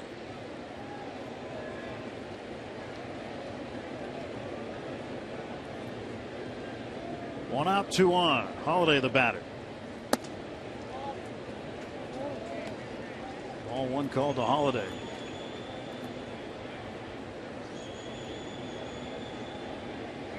Holiday's 0 for 1. He struck out swinging in the 3rd inning, walked back in the 1st.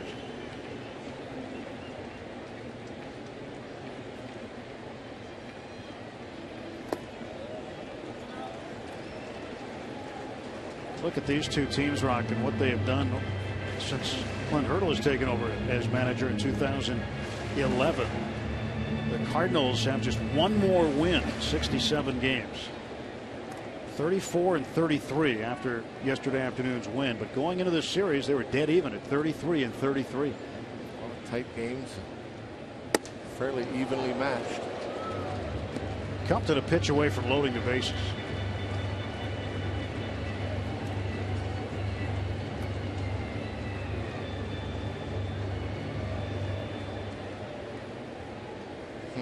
Pirates with a winning record in 2012 and 2013 against the Cardinals. Just 1 behind them this year. If I'm not mistaken, last year even the runs scored were pretty much the same.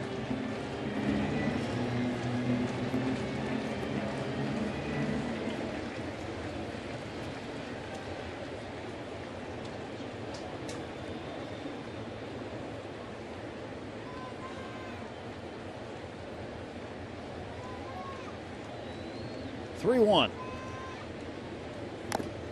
it's 3-2. Foul ball by Holiday.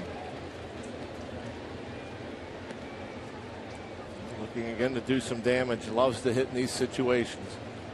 Runners in scoring position. Runners on base.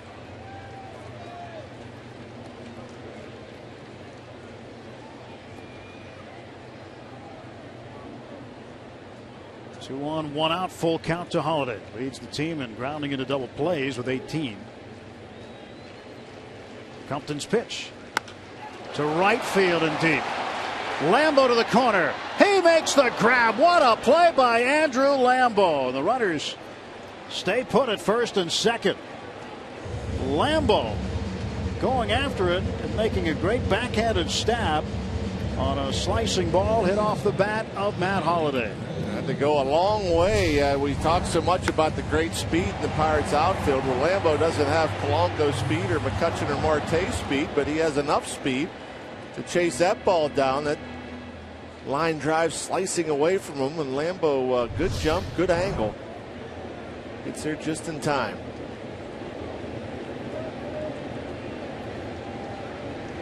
Johnny Peralta with 2 outs and runners at first and second. He takes a strike. Peralta struck out swinging in the 3rd.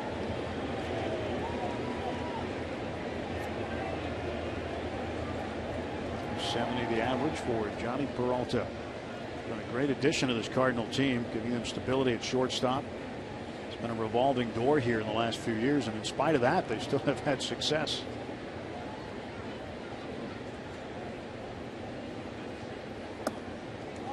Pitch looked pretty close. 1 ball, 1 strike, the count. Ozzie Smith was pretty good when he wasn't doing backflips. The Wizard of Oz.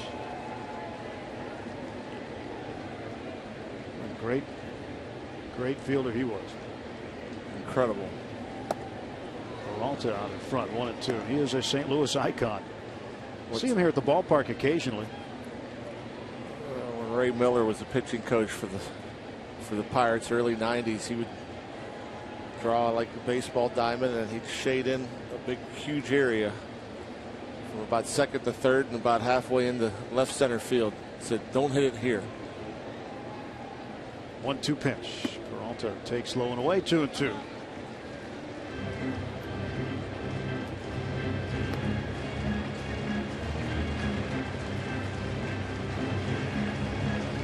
Brandon Compton has taken over for Jeff Locke. Locke 3+. 5 earned runs to the moment. Still open on him. And Wainwright at second base, and then Rychik at first. Peralta line shot right at Walker. That'll end the inning. Cardinals plate 3 and leave 2. And after 4 full, it's a 5-2 St. Louis lead.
Health Network injury update. Charlie Morton pitched a simulated game today, 4 innings and 76 pitches. The health reportedly the same after the sim game. Gregory Polanco got to swing against him, and right now no plans to return Charlie Morton to the rotation, and he will throw a bullpen later this week, either Thursday or Friday, and they're looking to have another simulated game for him scheduled sometime next week in Philadelphia.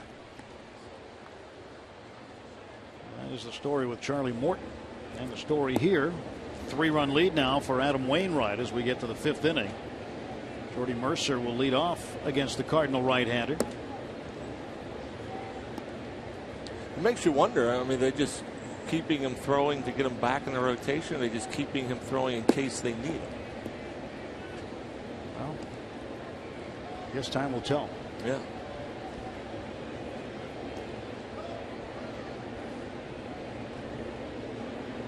Wainwright, a guy who through the month of August said that he was experiencing symptoms of dead arm. You know, pitchers get that from time to time. Even players, position players will get that throw an awful lot, but pitchers do get what they call dead arm. Just feel like you're throwing it, nothing's there. Wainwright, he said he experienced that last month. Strike to Mercer. Yeah, I'm guessing if you're a pitcher and your arm doesn't feel right, it would be pretty hard to pitch. Because I know, like, you know, whether coincidental or not, with Molina out. Ground ball to the hole, circling behind it. Peralta throws to first, and he got him. Wow, what a play by Johnny Peralta to retire Jordy Mercer. There's one out for the Pirates in the 5th. Greg and I were talking about him yesterday, and you know, he just gets the job done. And for a big man, smooth, rangy. Had to get rid of it in a hurry and throwing across the body just in time. But what, you know, with Wainwright not having his catcher Molina, Wainwright's so good. You know, you would think that you can get a high school catcher back there when he's on, and he'd probably still be pretty good. Just have to catch it. Yeah, that's all. Well, news today: Michael Wacha will pitch Thursday against Milwaukee. He has missed 11 weeks, and instead of having him pitch in the minor league playoffs, another rehab stint, they're going to have him pitching on a pitch count against the Brewers Thursday, game 1 of that series in Milwaukee. Michael Wacha, you remember, pitched opposite Charlie Morton in game 4 in Pittsburgh last year, the division series. What a performance he had, the performance of his life, perhaps. The Pirates came up just short. Charlie Morton was excellent against Wacha. Wacha held the Pirates down and forced a deciding game 5 here, in which Wainwright pitched against Cole. Brandon Compton taps this one toward Peralta. 2 out.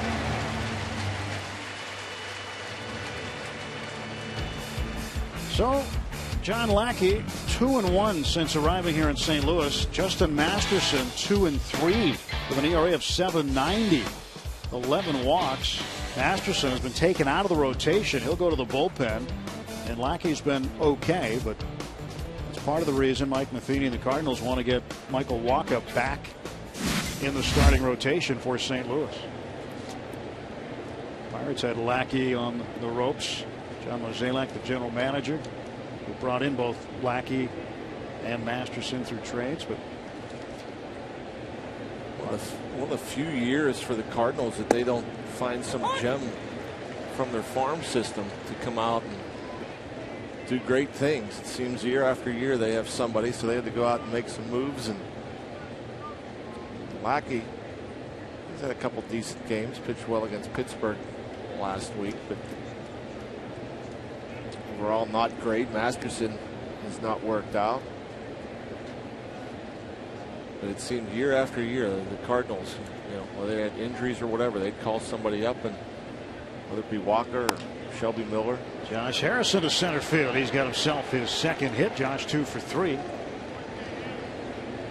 2-out single for Harrison. Masterson heading out to the bullpen for St. Louis, and the Cardinal relievers have a tradition here that when you join the bullpen, you take part in the trust fall. And I don't know how much he trusted him. He looked over his left shoulder. Supposed to kind of not look, right? I don't know. I don't know how much I'd be trusting. Yeah, earlier today, the guys did that. Bunch of big guys, they can hold on to him. So, that's a long way down. I mean, that's got to be pretty scary. How far is he falling? Like 6.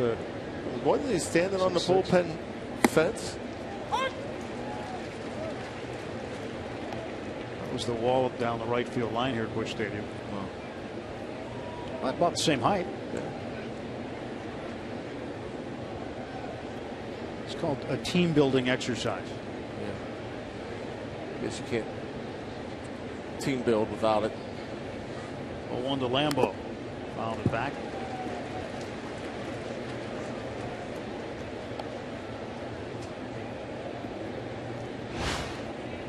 See, yeah, so it's not that far of a fall because they're not letting him go past the height of the wall there. He's a big man. They were bracing themselves there too. They wanted to make sure they didn't drop him.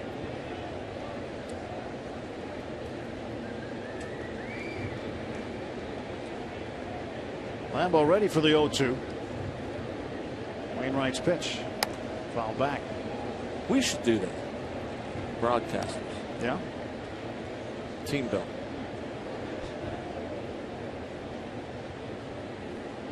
All right, we'll let Bob start. Yeah. we got an off day in Chicago. We can start team building there. Yeah.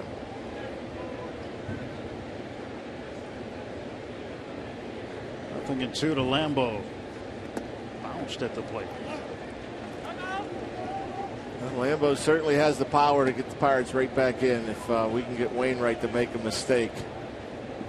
He's left a few pitches up in this game thus far.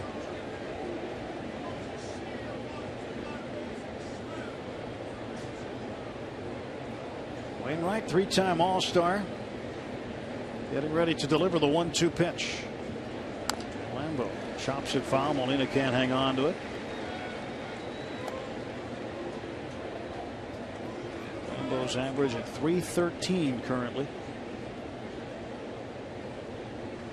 Molina looking in to see what Cardinals want to do with Harrison at first base. Getting signs for the running game.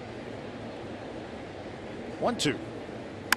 Lambeau, ground ball right side. Descalso gloves it, gets up, throws, and he got him. Can you believe that? That is a heck of a play. Descalso flashing the leather.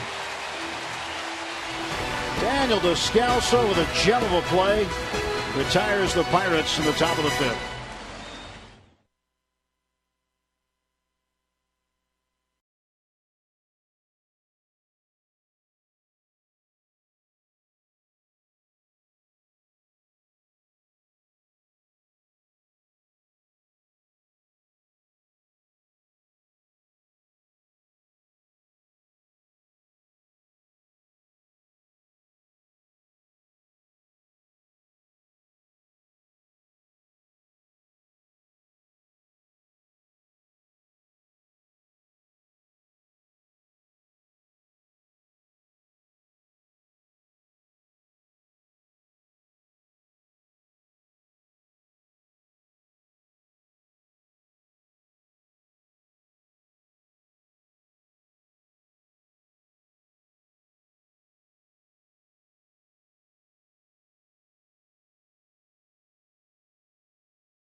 First home game of the season. Check out Dana Holgerson and his WVU football squad as they take the field in Morgantown against the Towson Tigers. It's all a part of wild and wonderful sports, and it kicks off live Saturday, 7:30 p.m. on Root Sports. Well, there's 3 of a kind. Mott, Wainwright, and unidentified. Brandon Compton on the hill now will face Matt Adams to start the Cardinal 5th.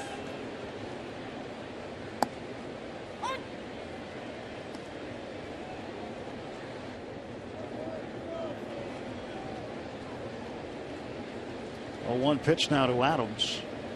He fouls this one back, and he's in the hole 0-2. Well, the Cubs have put some more runs on the Brewers tonight, Rock. In the 6th inning at Wrigley, 7-1 Chicago. Well, if we don't come back in this game, that's the good news. We got help. And Adams swings and strikes out on 3 pitches. Chased a bad one. And Adams is 0 for 3. 1 down for St. Louis. Yadier Molina coming up. Also getting help on the wild card front. Rockies in front of the Giants 6-0 in the 5th at Coors Field. And the Braves trailing the Phillies 4-0 in the bottom of the 9th inning. About to lose their 2nd in a row to Philadelphia. Atlanta was a half game up in front of the Pirates in the wild card standings to start action today. And ball 1 strike to Yadier Molina. Well, we're in the run now. September. Each team has more bodies to use. September baseball can be different. Teams out of contention, sometimes playing different guys, and that can have an effect on games. September baseball can be a little different. Lots of fun, though. I mean, what fun there was last year going down the stretch, and I expect to have a lot more fun here. It's a 3-team race. Cincinnati, you'd think, has called it off. They shut down Homer Bailey today, by the way. There was a comebacker. And Compton tosses to first base, and Molina is out. So 2 men out for the Cardinals in the 5th. Fans, you can follow every Pirates game with MLB.com at bat on your favorite mobile phone or tablet. Get live look-ins, instant replay, scores, stats, audio, free MLB.tv, game of the day, and more. Download on the App Store or visit Pirates.com today. Gotta have it. Now Descalso takes a strike. He's walked twice, scored twice.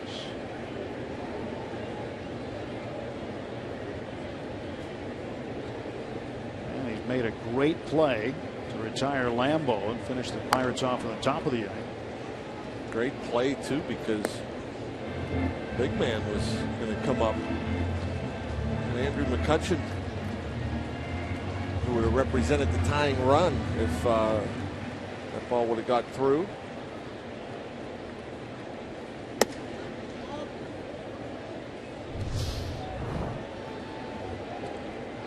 Leaning that way, you got playing him a bit to pull, but to be able to recover, and you got to tip your cap to Wainwright too. He wasn't getting there late; he was there early, waiting for the throw.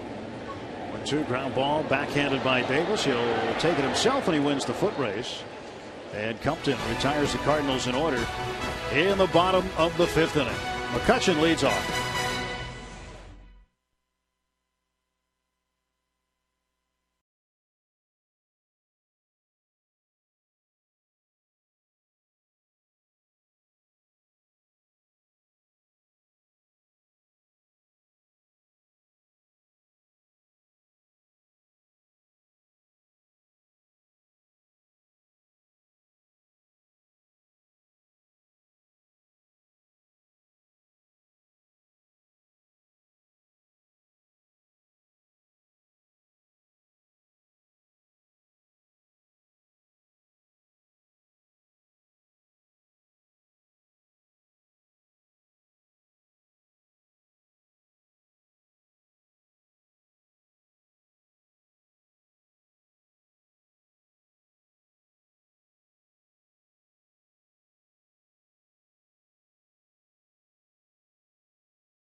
Is brought to you by Barrel Automotive. We're driven to be better. And by Levin Mattress, located in all Levin furniture showrooms and freestanding stores. Let's go Bucks! 5-2 St. Louis, top of the 6th inning. Cardinals with 5 hits, Pirates with 6. Josh Harrison has 2 of those. Home runs by Russell Martin and Jordy Mercer, accounting for both Pirate runs. Andrew McCutchen will lead off. He is 0 for 2.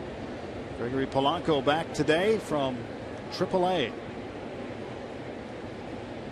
Gregory had some work to do in AAA.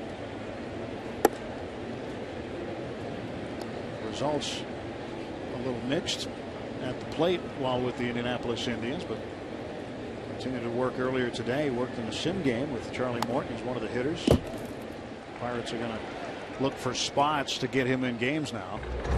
Andrew McCutchen yesterday hit his 21st home run of the year, matching his home run total from his MVP season of last year. He obliterated that one.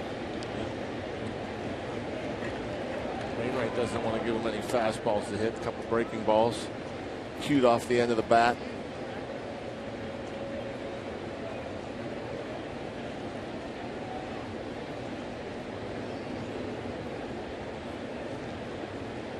Wainwright with 83 pitches. This will be his 84th. 1-2 delivery to Andrew McCutchen from Adam Wainwright. Eventually.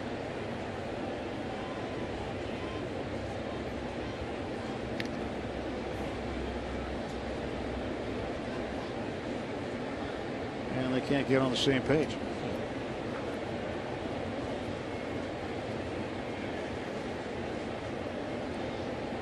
How about the time Molina came out yesterday with 2 outs in the 9th inning and the crowd going wild? He just kind of killed the crowd by going out. And the Pirates ended up with a base runner, getting the tying run aboard. It was sort of an odd time to go out for a meeting, didn't you think? Well, I mean, when you're in those situations, you just want to make sure that they're on the same page. Again, throw the ball, make sure you don't make a mistake.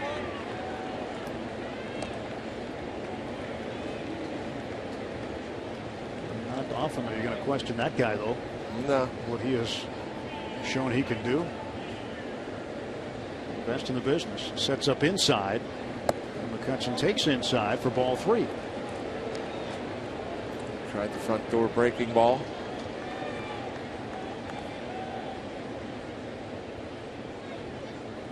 See the numbers throughout his career with Molina and without Molina.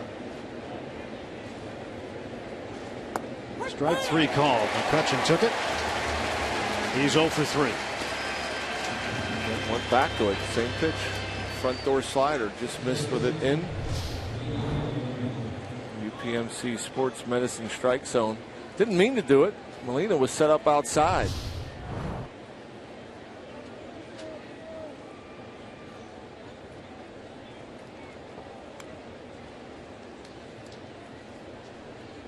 One out in the Pirates half of the 6th inning. Neil Walker's 0 for 2. He struck out looking in the 2nd.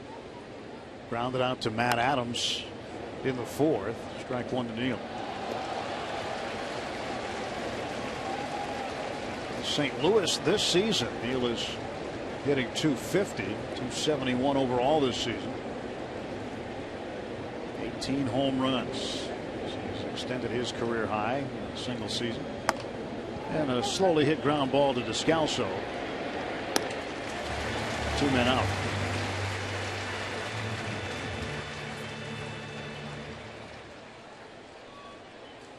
The Coca-Cola Fan Pack is available every Sunday home game, starting at just $35 in advance. Receive a lower outfield box ticket, fountain drink, hot dog, and a soft pretzel. Get your tickets at the PNC Park ticket windows or visit pirates.com/fanpack. Only a couple of Sunday home games left to take advantage of it. Got the matching jersey and hat all the time. Pirates cap. Marte takes strike 1 from Wainwright. Russell homered in his first at bat in the 2nd inning, then grounded out to 3rd. Next time up, 1 for 2. Looks to bunt, pushes it foul for strike 2. Carpenter playing real deep at 3rd base. Probably trying to take advantage of that. Get on base and have Ike connect again against Wainwright. Tighten things up.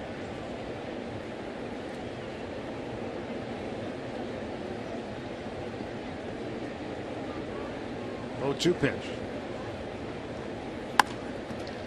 Past Wainwright to Descalso. Pirates gone in order in the 6th. 1, 2, 3 they go. At the 5.5, still a 3-run lead for St. Louis.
Putting that one down the line. And Molina scoring on the play.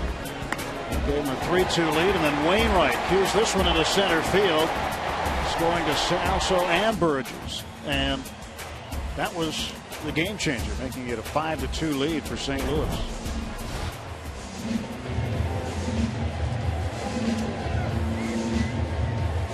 Five runs on 5 hits. Burgess getting ready to come up to hit. He will start the Cardinal half of the 6th inning.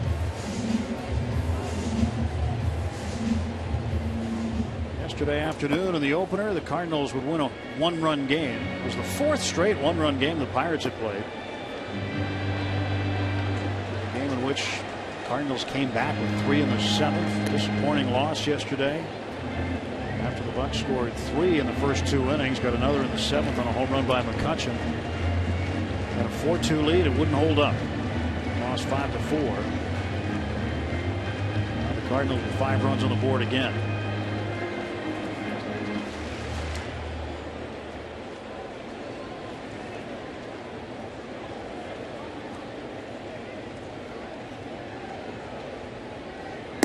First pitch to Borges is up for a ball. Ball, no strikes.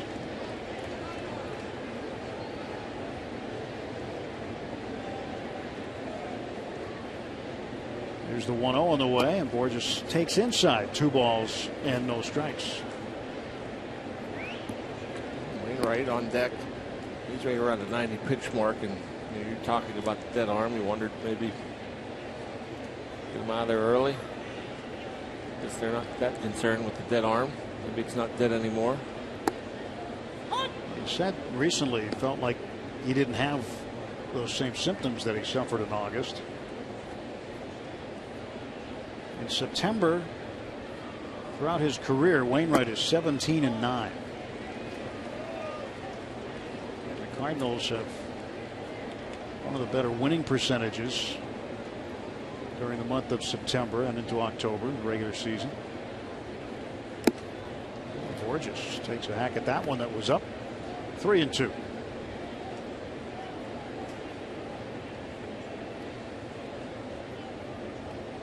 John Jay sitting on the bench tonight. He has been a thorn in the Pirates' side, but not in the lineup tonight. Borges shoots this one foul. It'll bounce into the seats.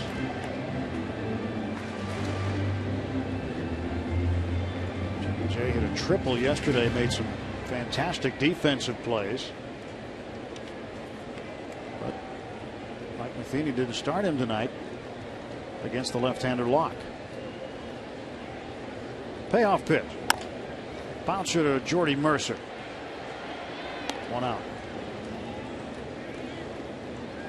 Well, Brandon Compton been pitching fairly well lately, and remember his first career win last July 30th came against these Cardinals. It was at PNC Park. An outstanding game. 7 innings, 3 hits. Did not give up a run. Walked 1, struck out 5. As Compton stymied the Cardinals that night. Came out unfazed, pounding the strike zone.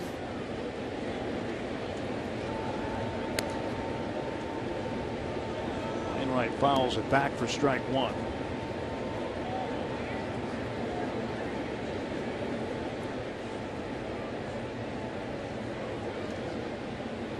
Wainwright, short hop, and a nice play by Mercer. Good play by Jordy to stay with the ball that almost ate him up. Wainwright having a day with the bat. He'll probably tell you that he's had a better day with the bat than his arm today.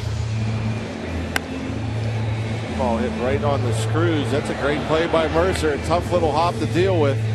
Able to get leather on it, corral it off the heel. That's pretty good hands. Ball hits you off the heel of the glove and snatch it out of the air. What's the hardest thing about a ball that's coming at you at that angle? Is it to move in or move back? Or well, that one, you know, it's hit so hard. Yeah, you just try to the best you can. When balls hit that hard, it's really hard to react in. If you could have taken a quick step in, maybe you get a short hop. But on the harder hit balls, you're just trying to find a way to get a decent hop. And obviously, as you can tell, it caught in between a little bit. What a great year Jordy Mercer's having. Carpenter thinks he got hit. He wants to go down to first base. James Hoy didn't send him down. Now Mike Matheny wants to come out. As Carpenter said he got hit on the foot. He asked to go to first base, and James Hoy says, sure, why not? Go ahead. And Hurdle's going to come up and try to get the story here. What? Yeah, hey, excuse me, Mr. Umpire, I'd like to go to first base. See if it did hit him. Yep, got off the toe.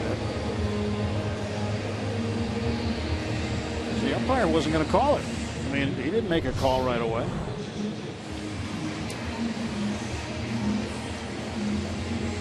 Very trusting. James Hoy believes everything you tell him. That's the odd part about it. I mean, obviously the replay would have shown he got hit, but you don't typically see that. If the guy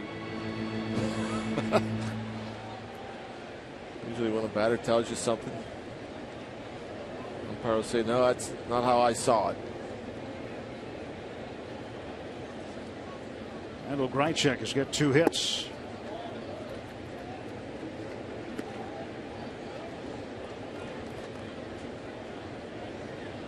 I remember a game here in which Pirates first baseman at the time, Jeff Clement, was hit by a pitch, and the umpire Tim McClellan told him to stay in the batter's box. He said, but it hit me. McClellan said, well, I'm from Iowa, and you're a tough Iowa boy. You stay in the box and hit. And Clement put one in the Cardinal bullpen 2 pitches later.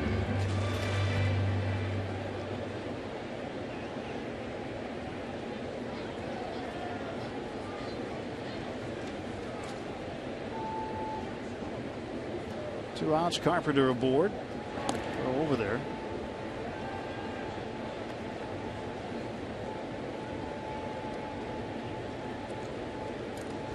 Base hits for Grichuk. Some pop down in AAA, 25 homers. There's the 1-1. Foul along. You ever remember a time or two you got hit by a pitch and they wouldn't give you first? You know, one time in I think San Francisco, I got hit with a pitch that just hit my jersey, and I didn't say anything. I just stayed in the batter's box, silly enough to think that I'd get a base hit. Didn't work out. Didn't work out. What happened? After I struck out, the umpire said, "That ball hit you?" I said, "Yeah." So why didn't you say anything? Dumb enough to think I could have got a hit. You know, it was a game I don't think was very close. So. But if the game was on the line and you needed a base runner, you're gonna say, hey, I got. Yeah. The only other time I got hit in the big leagues, I get sent up there to get hit, pinched hit to get hit. Yeah, you were told go up there and get hit, right? Yeah. Sacrificial lamb. Who hit you? Kurt Schilling. I've told the story before. Marlins had clinched the playoffs, and we were playing the Phillies, and our pitcher Antonio Alfonseca gave up a 3-run homer,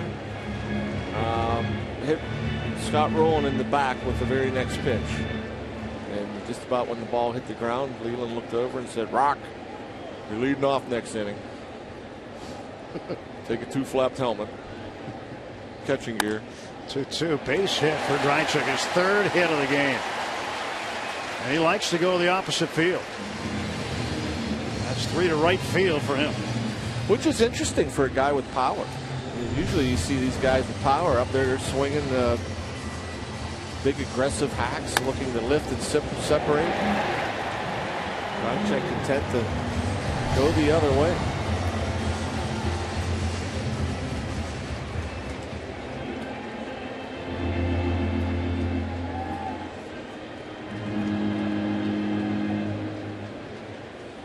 Matt Holliday with 2 on and 2 out.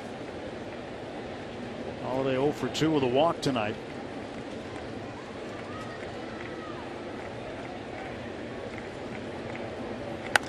He tries to go to right, fouls it off. Tried to go to right last time to the corner, and Andrew Lambeau made a nice play on him with a backhanded stab of it on the warning track.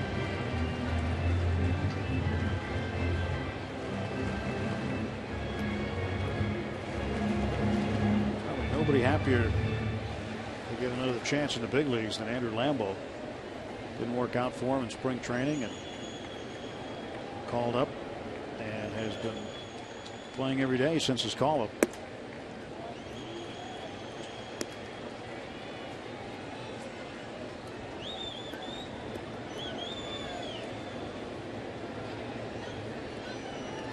One to Matt Holliday. Gregory Polanco watching on, and Clint Hurdle basically has said as much as he likes the way Lambeau's swinging the bat. If he keeps swinging it well, he's going to continue to get chances to play. With Travis Snyder having the sore left hamstring. I asked Travis how his leg was today, gave him the thumbs up, said good. It's all good. Chase Darno is here now. Now Chase is an outfielder, and he's back in the big leagues after a couple of year hiatus. Good speed, good base runner. I'm sure he'll be used in situations when Clint Hurdle wants a pinch runner.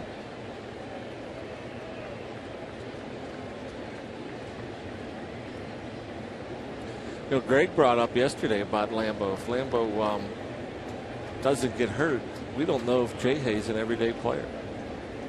You got that opportunity to play in right field when Travis Snyder. Yeah, that's right. But that didn't work out. There's a bouncer to Jay Hay. He goes to second to get the force out there. Nothing across for the Cardinals. 1 hit and 2 left. On to the 7th at Busch Stadium.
Lewis with John Wehner. I'm Tim Neverett. Robbie and Smikowski with us as well.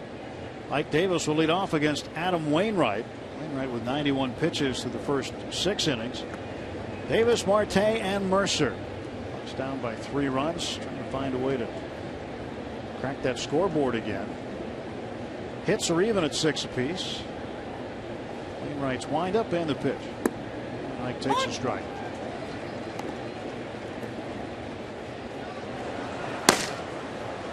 Seth Maness, right-hander. Sam Freeman, the left-hander, going now for the Cardinals in the pen.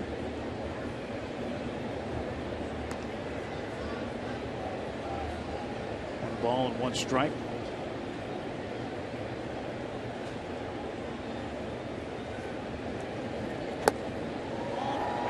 Davis, 2-1. Ike had a base hit last time up on the 4th. 1 for 2 tonight.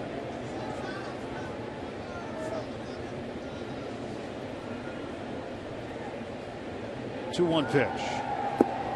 3-1. I can work a walk here. Yeah, good base runners. Pirates running out of chances, just 9 outs, but still doable.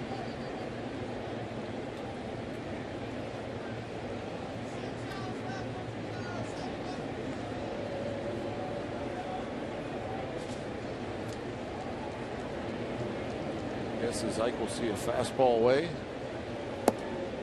And he draws a walk. Tried to go away, missed up. Pirates with a base runner. Let's send you back to Pittsburgh right now. Rob King has a game break.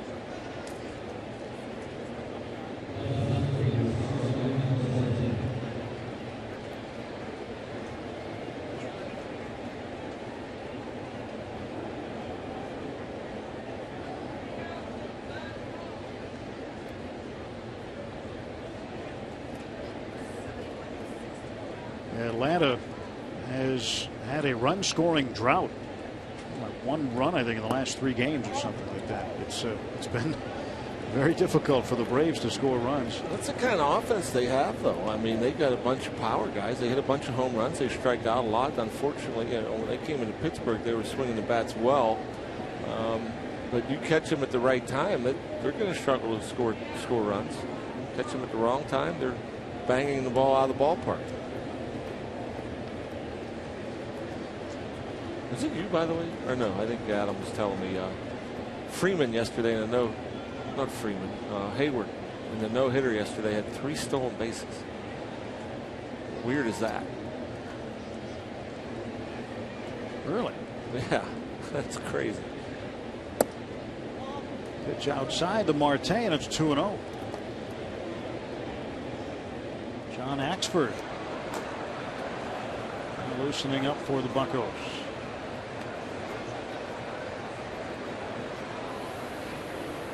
2-ball, no strike pitch to Marte. He takes it for a strike.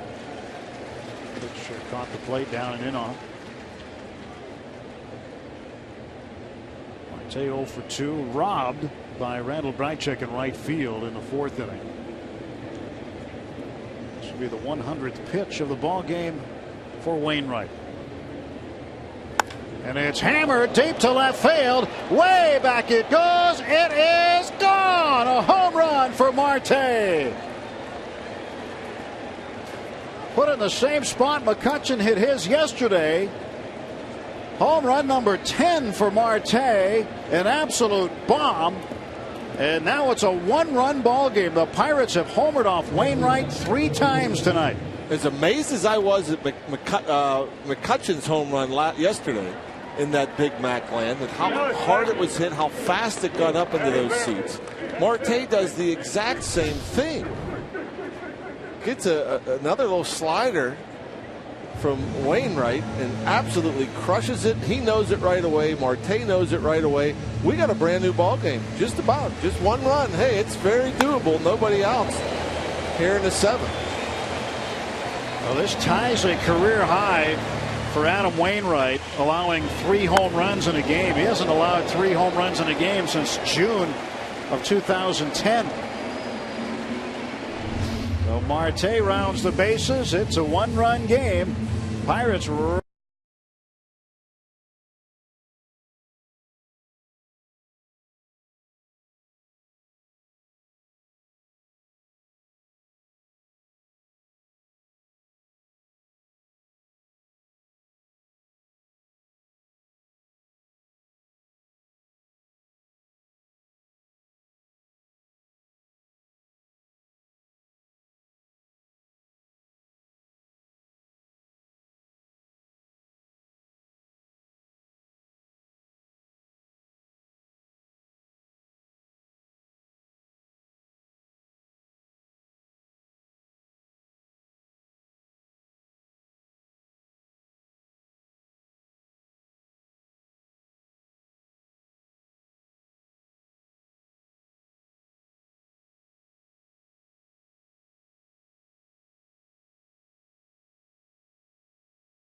This week's Inside Pirates Baseball, champion gymnast Nastia Lukin tries her arm out in baseball.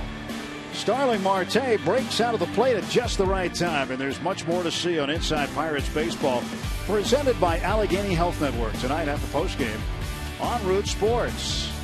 Starling Marte breaking out at the right time in this one tonight with a 2-run blast that challenged the distance of Andrew McCutcheon's yesterday. Now 5-4 Cardinals. Seth Maness takes over for Wainwright, and Jordy Mercer with a 1-ball 1-strike count on him. Mercer homered in the 3rd inning.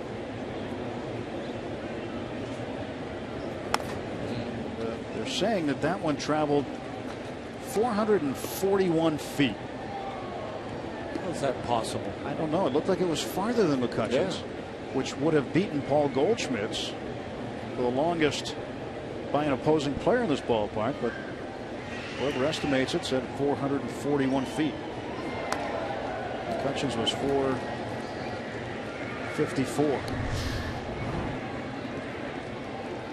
Marte's went up over the Big Mac sign, and McCutcheon's almost the same place, spot, almost the same seat. So how can there be that much difference? It is an estimate after all, but they're saying there's a 13-foot difference. I don't see it. It's a lie.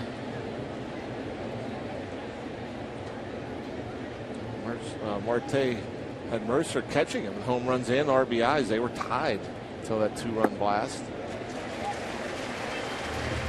Jordy's out on strikes. Maness, we had his numbers up there, pretty decent numbers, and kind of a dart thrower. Not real hard, not real firm, gets a lot of ground balls, but kind of just throws the ball right from his right ear.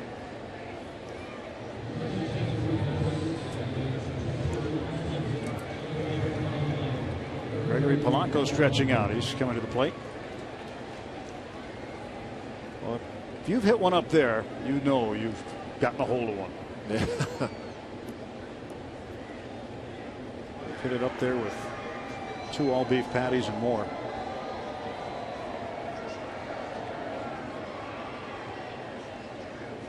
Starling Marte with one of the longer home runs he's hit in his career, perhaps the longest. And here is Gregory Polanco, back just this morning as Pirates guys from Indianapolis arrived on a bus today. Now it's quickly 0-2 to Polanco. Van Hertel said he'd be looking for spots to get Polanco at bats. 1 ball and 2 strikes. When Gregory is hot, he is fun to watch. I'd say that first couple weeks, boy, something else. Matt Adams gloves it. Toss to Maness cover. 2 down.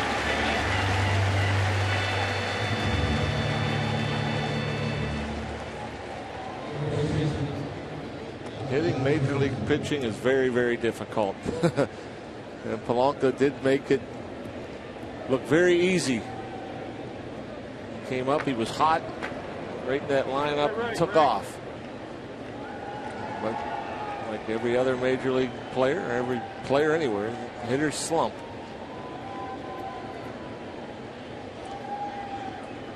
Although I don't know about Josh. Not many slumps for Josh this year. Not too many. Jay has multiple hits in 3 straight games, 5 of his last 6. 2 for 3. He's hitting .314.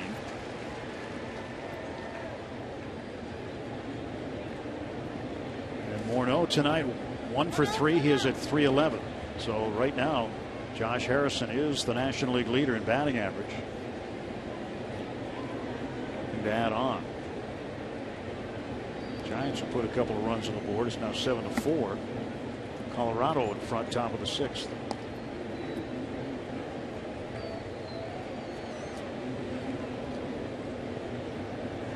2-1. Last batting champion for the Pirates, 2006, Freddie Sanchez. J.A. has a shot, and don't hang it here. Kept it away from J.A. J.A. with 2 hits. Oddly enough, not an extra base hit. He's been an extra base hitting machine. As you see that pitch right on the outside edge.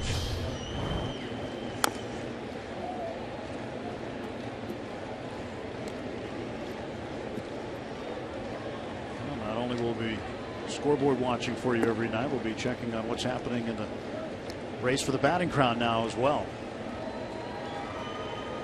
Don't forget Andrew McCutchen. He's just a couple of multi-hit games away from getting right back in it. There's a tapper down to third base. Carpenter throws to first, nearly pulling the foot of Adams off the bag, but he held it.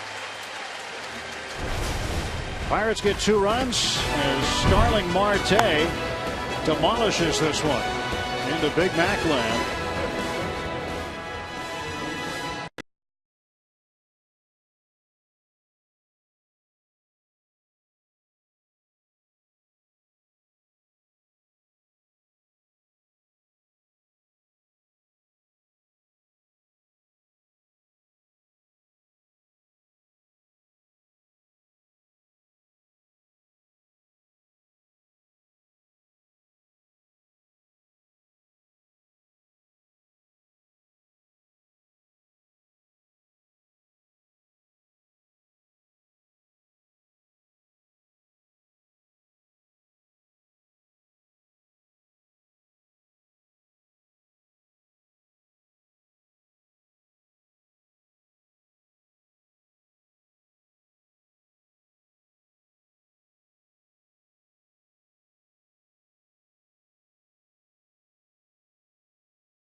Starling Marte, the 2-run shot, 3rd home run the Pirates have hit tonight on Twitter Tuesday here, coming your way from Busch Stadium. And Tyler Wilson asked Francisco Liriano, what was going through your head as you took the mound last season for the wild card game? Oh man, I'm feeling so bad. Physically, I was, didn't sleep the, night before the game. I was, throwing up and everything. So I wasn't sure I was going to pitch that day. So I wasn't thinking about the game at all. Just, I was feeling so bad that I was just, thinking about how, how I gonna feel out there when I took the mound. So, but when I got, out there to the mound, warm out, the fans that, they were, so loud and, screaming the whole game. So I wasn't thinking about anything, just trying to go out there and pitch. A lot of people don't realize that he was really, really sick the night before the wild card game. He ate fish soup the night before, all night and all morning, to help get himself ready to pitch in that ball game. What a performance it was, and the most memorable night, right, in the history of PNC Park, wouldn't you say? I don't think there's any question. Oh yeah, there's nothing compared to that. Yeah. I don't know if any arena, stadium could have matched that. That was incredible. John Axford takes over after Compton goes 3 innings of scoreless relief. Axford facing Johnny Peralta, delivers ball 1. Starling Marte with a 3rd deck home run, scoring Ike Davis after the leadoff walk was issued. It was the 3rd home run hit off of Adam Wainwright. McCutchen hit one up there yesterday. Looked like off the same seat. Tell me about the lambs, Starling.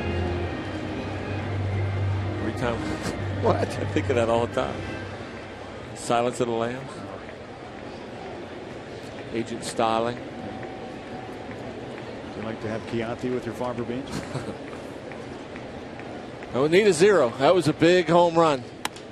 Peralta to the gap in right center field. That's going to get down. McCutchen can't cut it off, and Lambo's got to pick it up.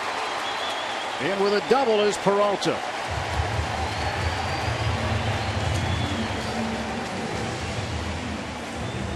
Got to find a way to keep him stranded out there. High fastball at 96 down the middle.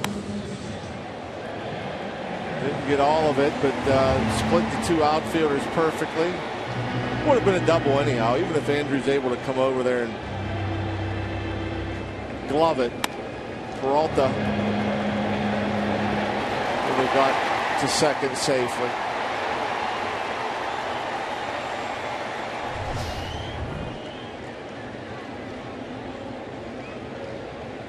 Matt Adams takes a ball. Adams 0 for 3. Double number 35 for Peralta. It's his first hit of the ball game.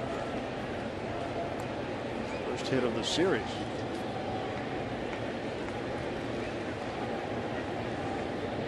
One ball, no strikes to Adams. Axford ready to go on the pitch. Down ball to the right side. Walker is there, throws on to first for the out, and advancing from second to third is Peralta. One out runner at third base for St. Louis.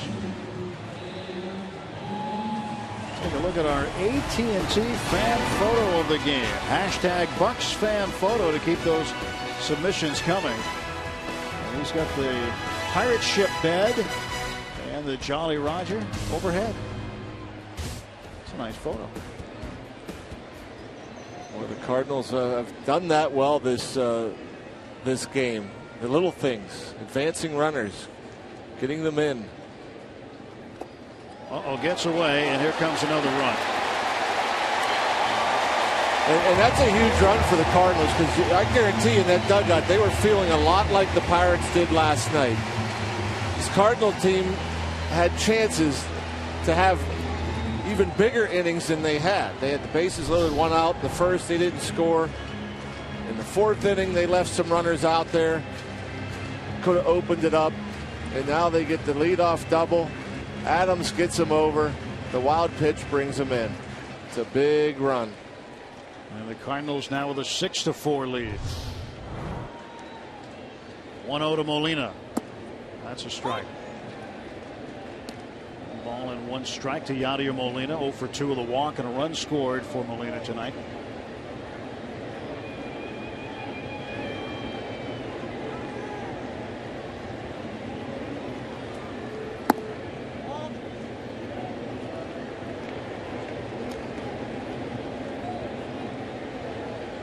Two and one.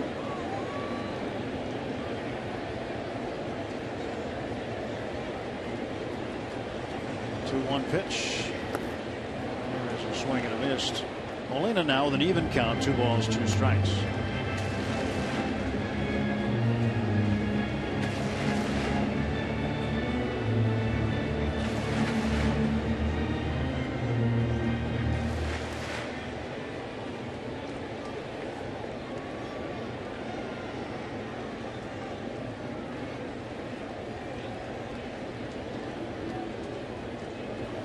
And this one. Ouch. That not catchable. Martin, as always, just a gamer back there. Gets nicked up. Ball comes up, hits him in the side. Number of balls have gotten by him. Don't see that very often.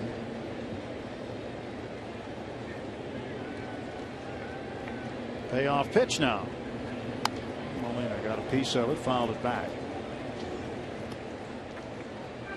Bobby LaFramboise now getting up. Left-hander just called up today. He's with the San Diego organization in AAA in El Paso for the season. Pirates traded for him late. Ground ball to Walker. And Molina is out, 2 gone. Let's go back to Pittsburgh. Rob King standing by with another game break.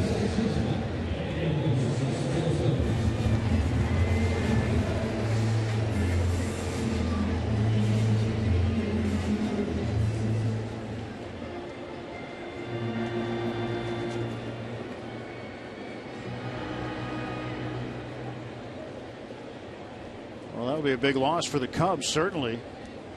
Starlin Castro, their anchors. Also, the Brewers losing Carlos Gomez with a sprained wrist, and he is going to be out for a little while. The Cubs have been playing tough. They've been getting good pitching. These young guys getting called up, hitting homers. 1 strike to Descalso, the second baseman. 0 for 1, walked twice, scored twice.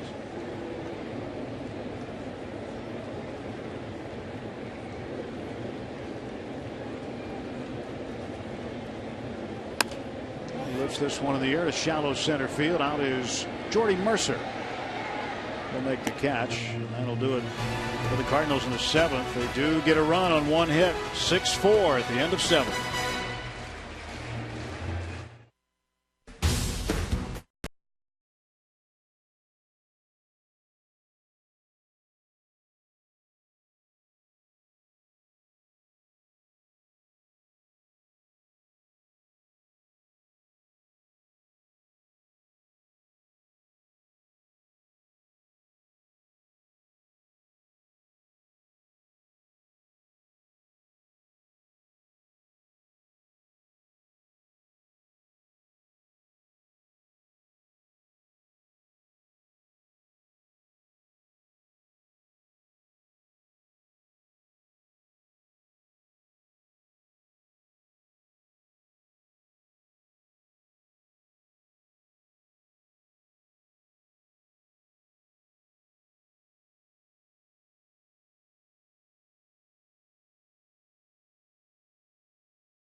Day to remember. Will be performing right back at it again this Thursday night at Stage A Outdoors. Great shots from the Allegheny Health Network Supermo as we return you to Busch Stadium. 6-4. Cardinals a 2-run lead as we start the 8th inning. Andrew Lambeau will lead off. Lambeau tonight with a base hit, 1 for 3. Now has a 5-game hitting streak. 294 is his batting average, facing right-hander Seth Maness.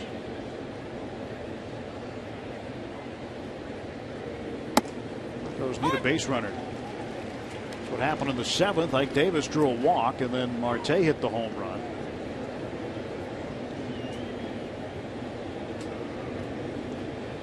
Pirates in a position where they need 2 runs again.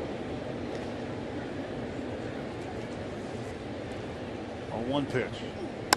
And this one drilled to right center field. That one is down into the wall. Around first and into second base. Standing up is Andrew Lambeau with his 2nd hit of the ball game and his 3rd double. There's your base runner.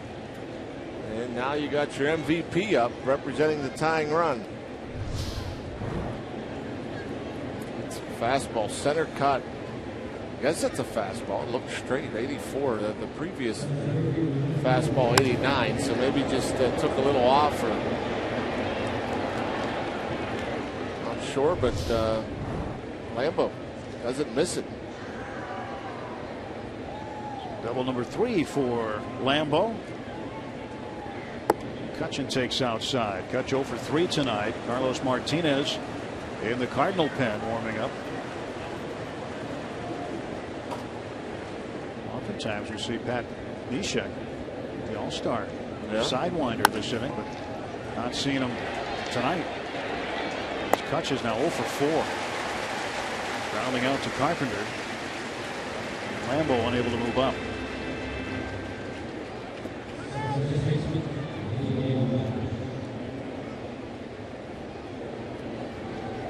Neil Walker is 0 for 3. So scores from out of town, 4-0. Atlanta wins.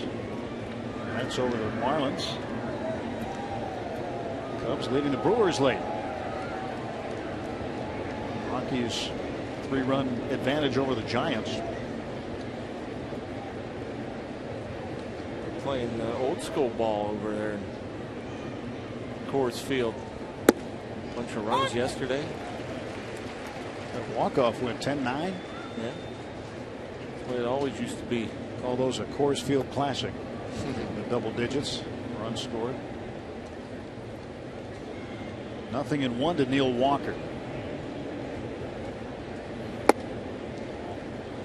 And the Pirates, if they can come back tonight, would take advantage of things going their way. Milwaukee, Giants on the wrong end of scores right now. Atlanta's already lost. But these are the types of nights that Pirates need to take advantage of. The only thing that would happen with a Pirate loss here is that everybody else would fall further behind the Cardinals. Ground ball to first. And moving up to third base is Lambeau.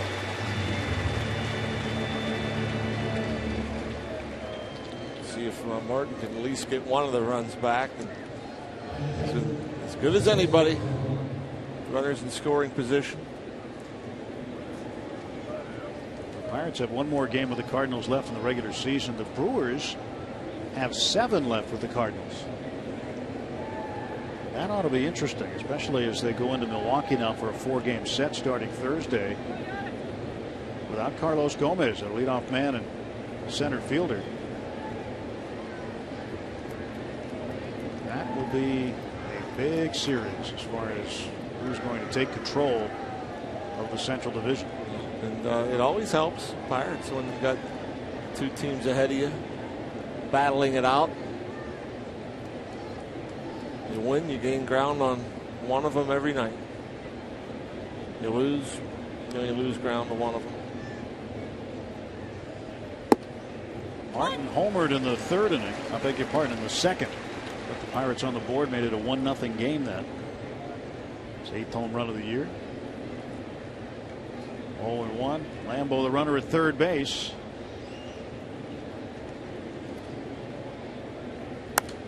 Ross pops this one back and out of play. It's 0-2.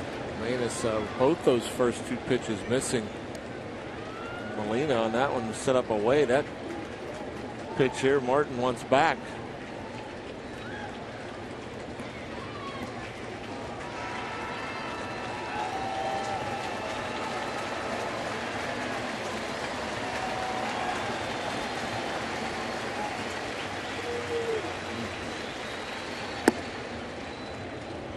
Missed the spot that time. Yeah, that second pitch though, boy, center cut. 90 miles an hour. Make another mistake. 2-2 the count.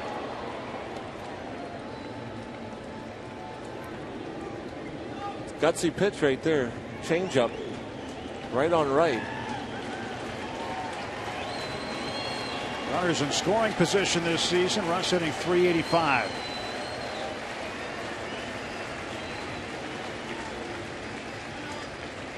Yadier Molina now wants to come out and talk to Manus.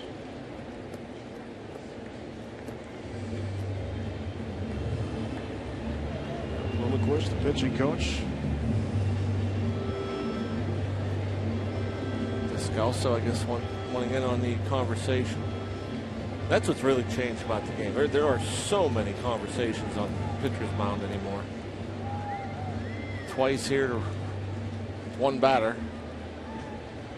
Plus Molina saves his pitching coach a trip. Doesn't really need, unless he's got a message from the bench, he doesn't really need to come out with Molina back there. Lambeau has 5 career doubles. 4 of them have come against the Cardinals. And the count full to Martin. It's not like Maness is hitting his spot, so whatever they talked about, I doubt they were saying throw a fastball up and away. So payoff pitch now to Russell Martin. And Wes almost got Lambeau. Quick as a cat down there at third base. Had to be. Oh, watch out.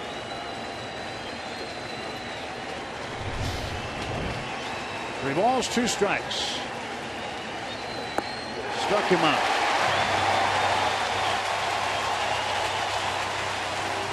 Pirates can't cash in on the leadoff double by Andrew Lambeau, and it's a 2-run Cardinal lead after 7.5.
All of us at Root Sports and the Pirates appreciate your support.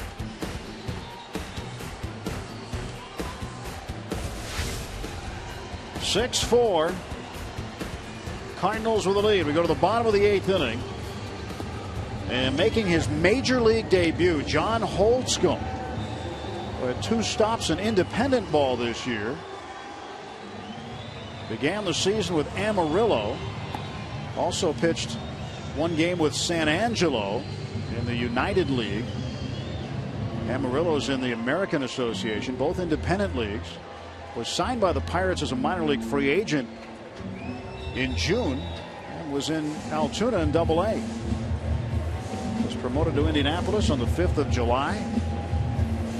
And the right-hander does something that I don't know if anybody does right now in baseball. He throws a palm ball.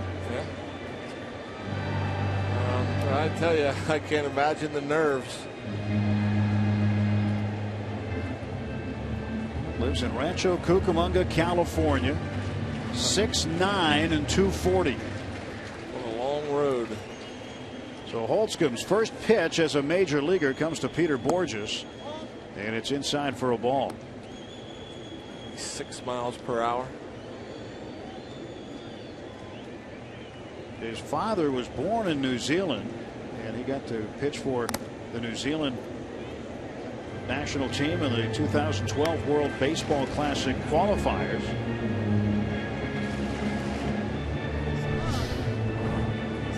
So Martin losing his mask. He doesn't feel that good, especially after striking out with a man at third.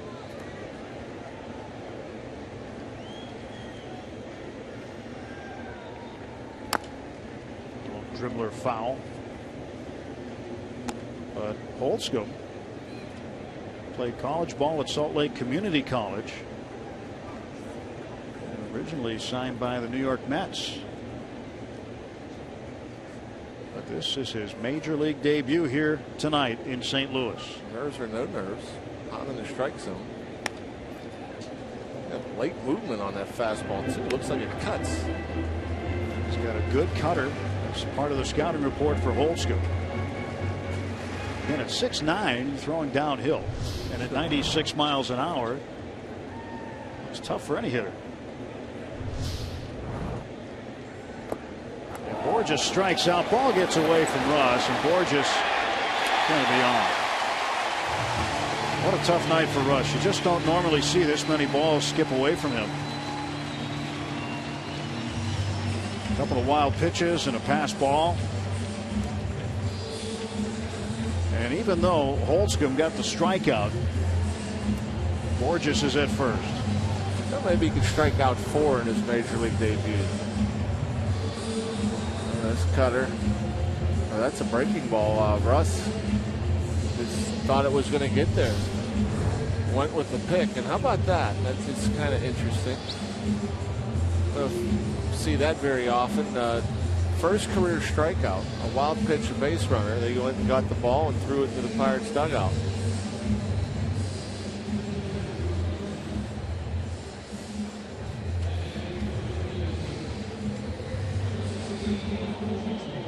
Colton Wong will be the pinch hitter. Got a pinch hit home run in yesterday's game. And a strike called. And that was the first pinch hit home run by a Cardinal all year. There's the palm ball. Yeah, not a slider. That's the palm ball. He kind of spins it. It kind of has a little bit of a slider spin. Pretty good movement. Broke down and away from the righty. Wait, that's an impressive arm right there. That ball explodes out of his hand. Well, that long stride and 6'9" frame. When he releases the ball, how much closer to the plate is he? Oh, yeah. He feels like he's a hitter. It's like he's right on top of you. 0-2 pitch. And Wong takes outside. They're saying that his pinch hit home run yesterday, the only pinch hit home run the Cardinals have had all year. Houston and Minnesota, the only 2 teams in baseball without a pinch hit home run.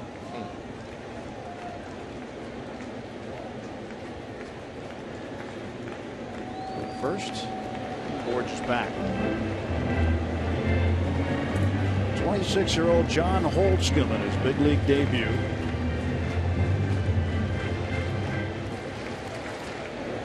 Indianapolis this year 2-0 in 18 appearances, a .249 earned run average. Runner goes, Russ throws down, Borges is safe. Oh no, he's out. Did he come off the bag? Paul Emmel, the crew chief, indicated that perhaps he did, and here comes Mike Matheny out to find out what happened.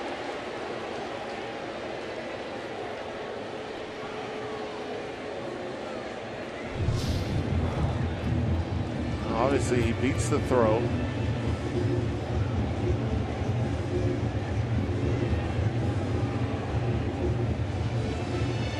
And Jordy kept the tag on him.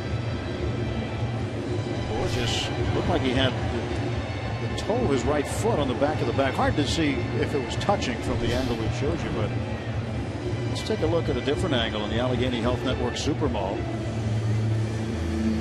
Right there, he's got no contact to the bag. That's a good call. Great call.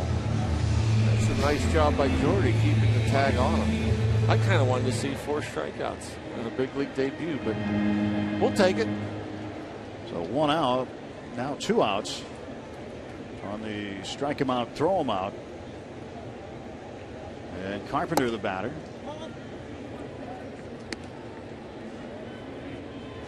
Tell you what, that ball had some late hard movement.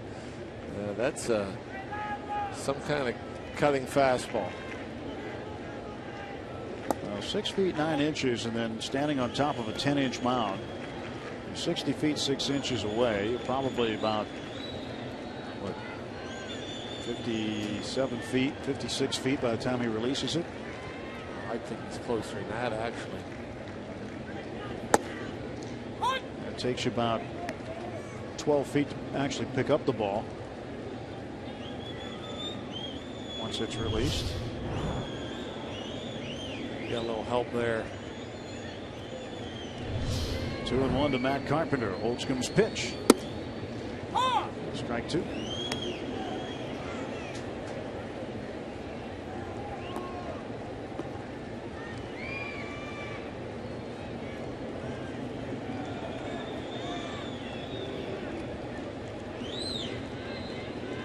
Holtzcombe ready for the 2-2 delivery. Here it is. And he strikes out the side with a stolen base attempt mixed in there. 3 strikeouts for Holtzcombe in his major league debut, and we'll go to the 9th.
It's beat the Cubs 7-3 to move into first place in the National League. Roberto Clemente hit a 3-run home run off Fergie Jenkins for the 2000th hit of his career. It also gave Roberto 101 RBIs for the season, the first time in his career that he drove in over 100. Clemente would finish the season with 29 homers, 119 runs batted in. He hit .317 and was named the National League's most valuable player, narrowly beating out Dodgers lefty Sandy Koufax. 6-4, top of the 9th. John Holtzcombe with 3 strikeouts in his major league debut. That's nasty stuff, boy. That's crazy. Pat Neshek coming into close. Stuff. Yeah, that's pretty impressive numbers right there. 1.4 ERA, 158 opponent average, 61 punch outs, just 7 walks. Buccos trying to find a way. Last time Davis was up, he walked and scored on the home run by Marte. Ike also with a base hit tonight. So looping a blast time. Now 2 runs in the 9th.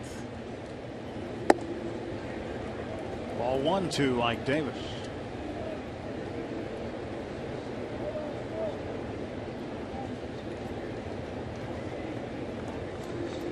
Rosenthal has worked back-to-back days. 2 days in a row. Threw 14 pitches on the last day of August against the Cubs, and on the first day of September threw 17 against the Pirates in a save. So just back-to-back outings for Rosenthal, but Mike Matheny going with Neshek tonight. 2-1. Saw those impressive numbers from Neshek, a 1.4 ERA. He gave up 4 earned runs the other day, over the weekend, Friday, against the Cubs. Still has a 1.4 ERA. Yeah.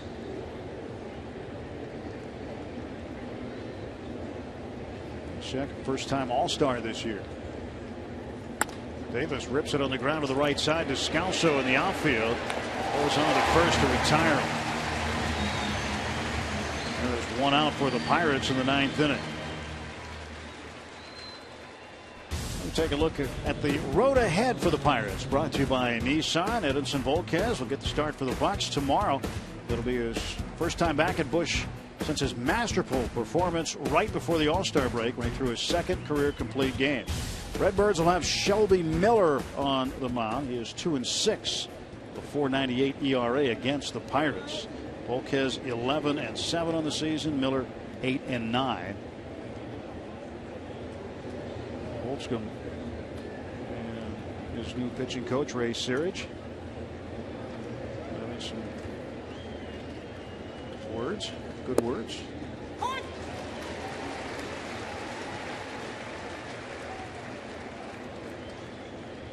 Nothing in 1 to Marte.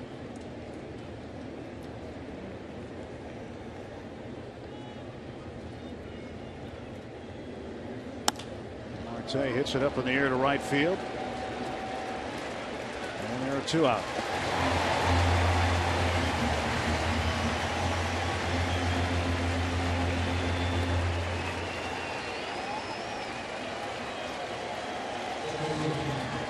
Well, if you're going to win the division, you got to beat the Cardinals.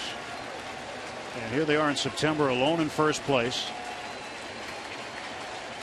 Pirates have been fighting them tooth and nail the last few years. And here's Neshek's pitch to Mercer, in for a strike.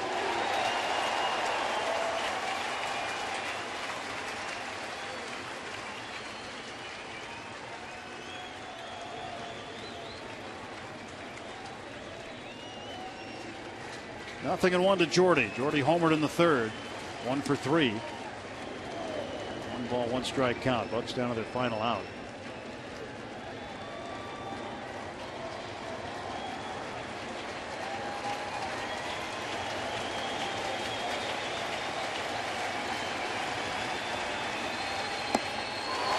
Now the Pirates down to their final strike. It's 1-2 on Jordy.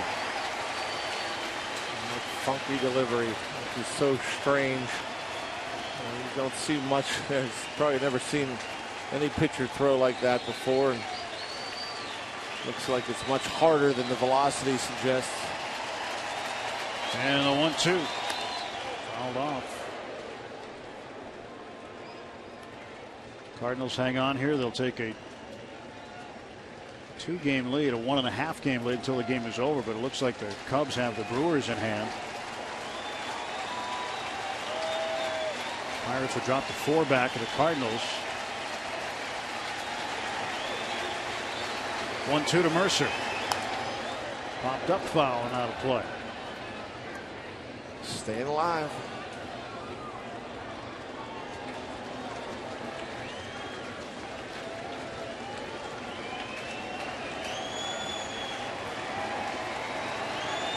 Travis Snyder on deck. If Mercer gets up, Snyder will hit.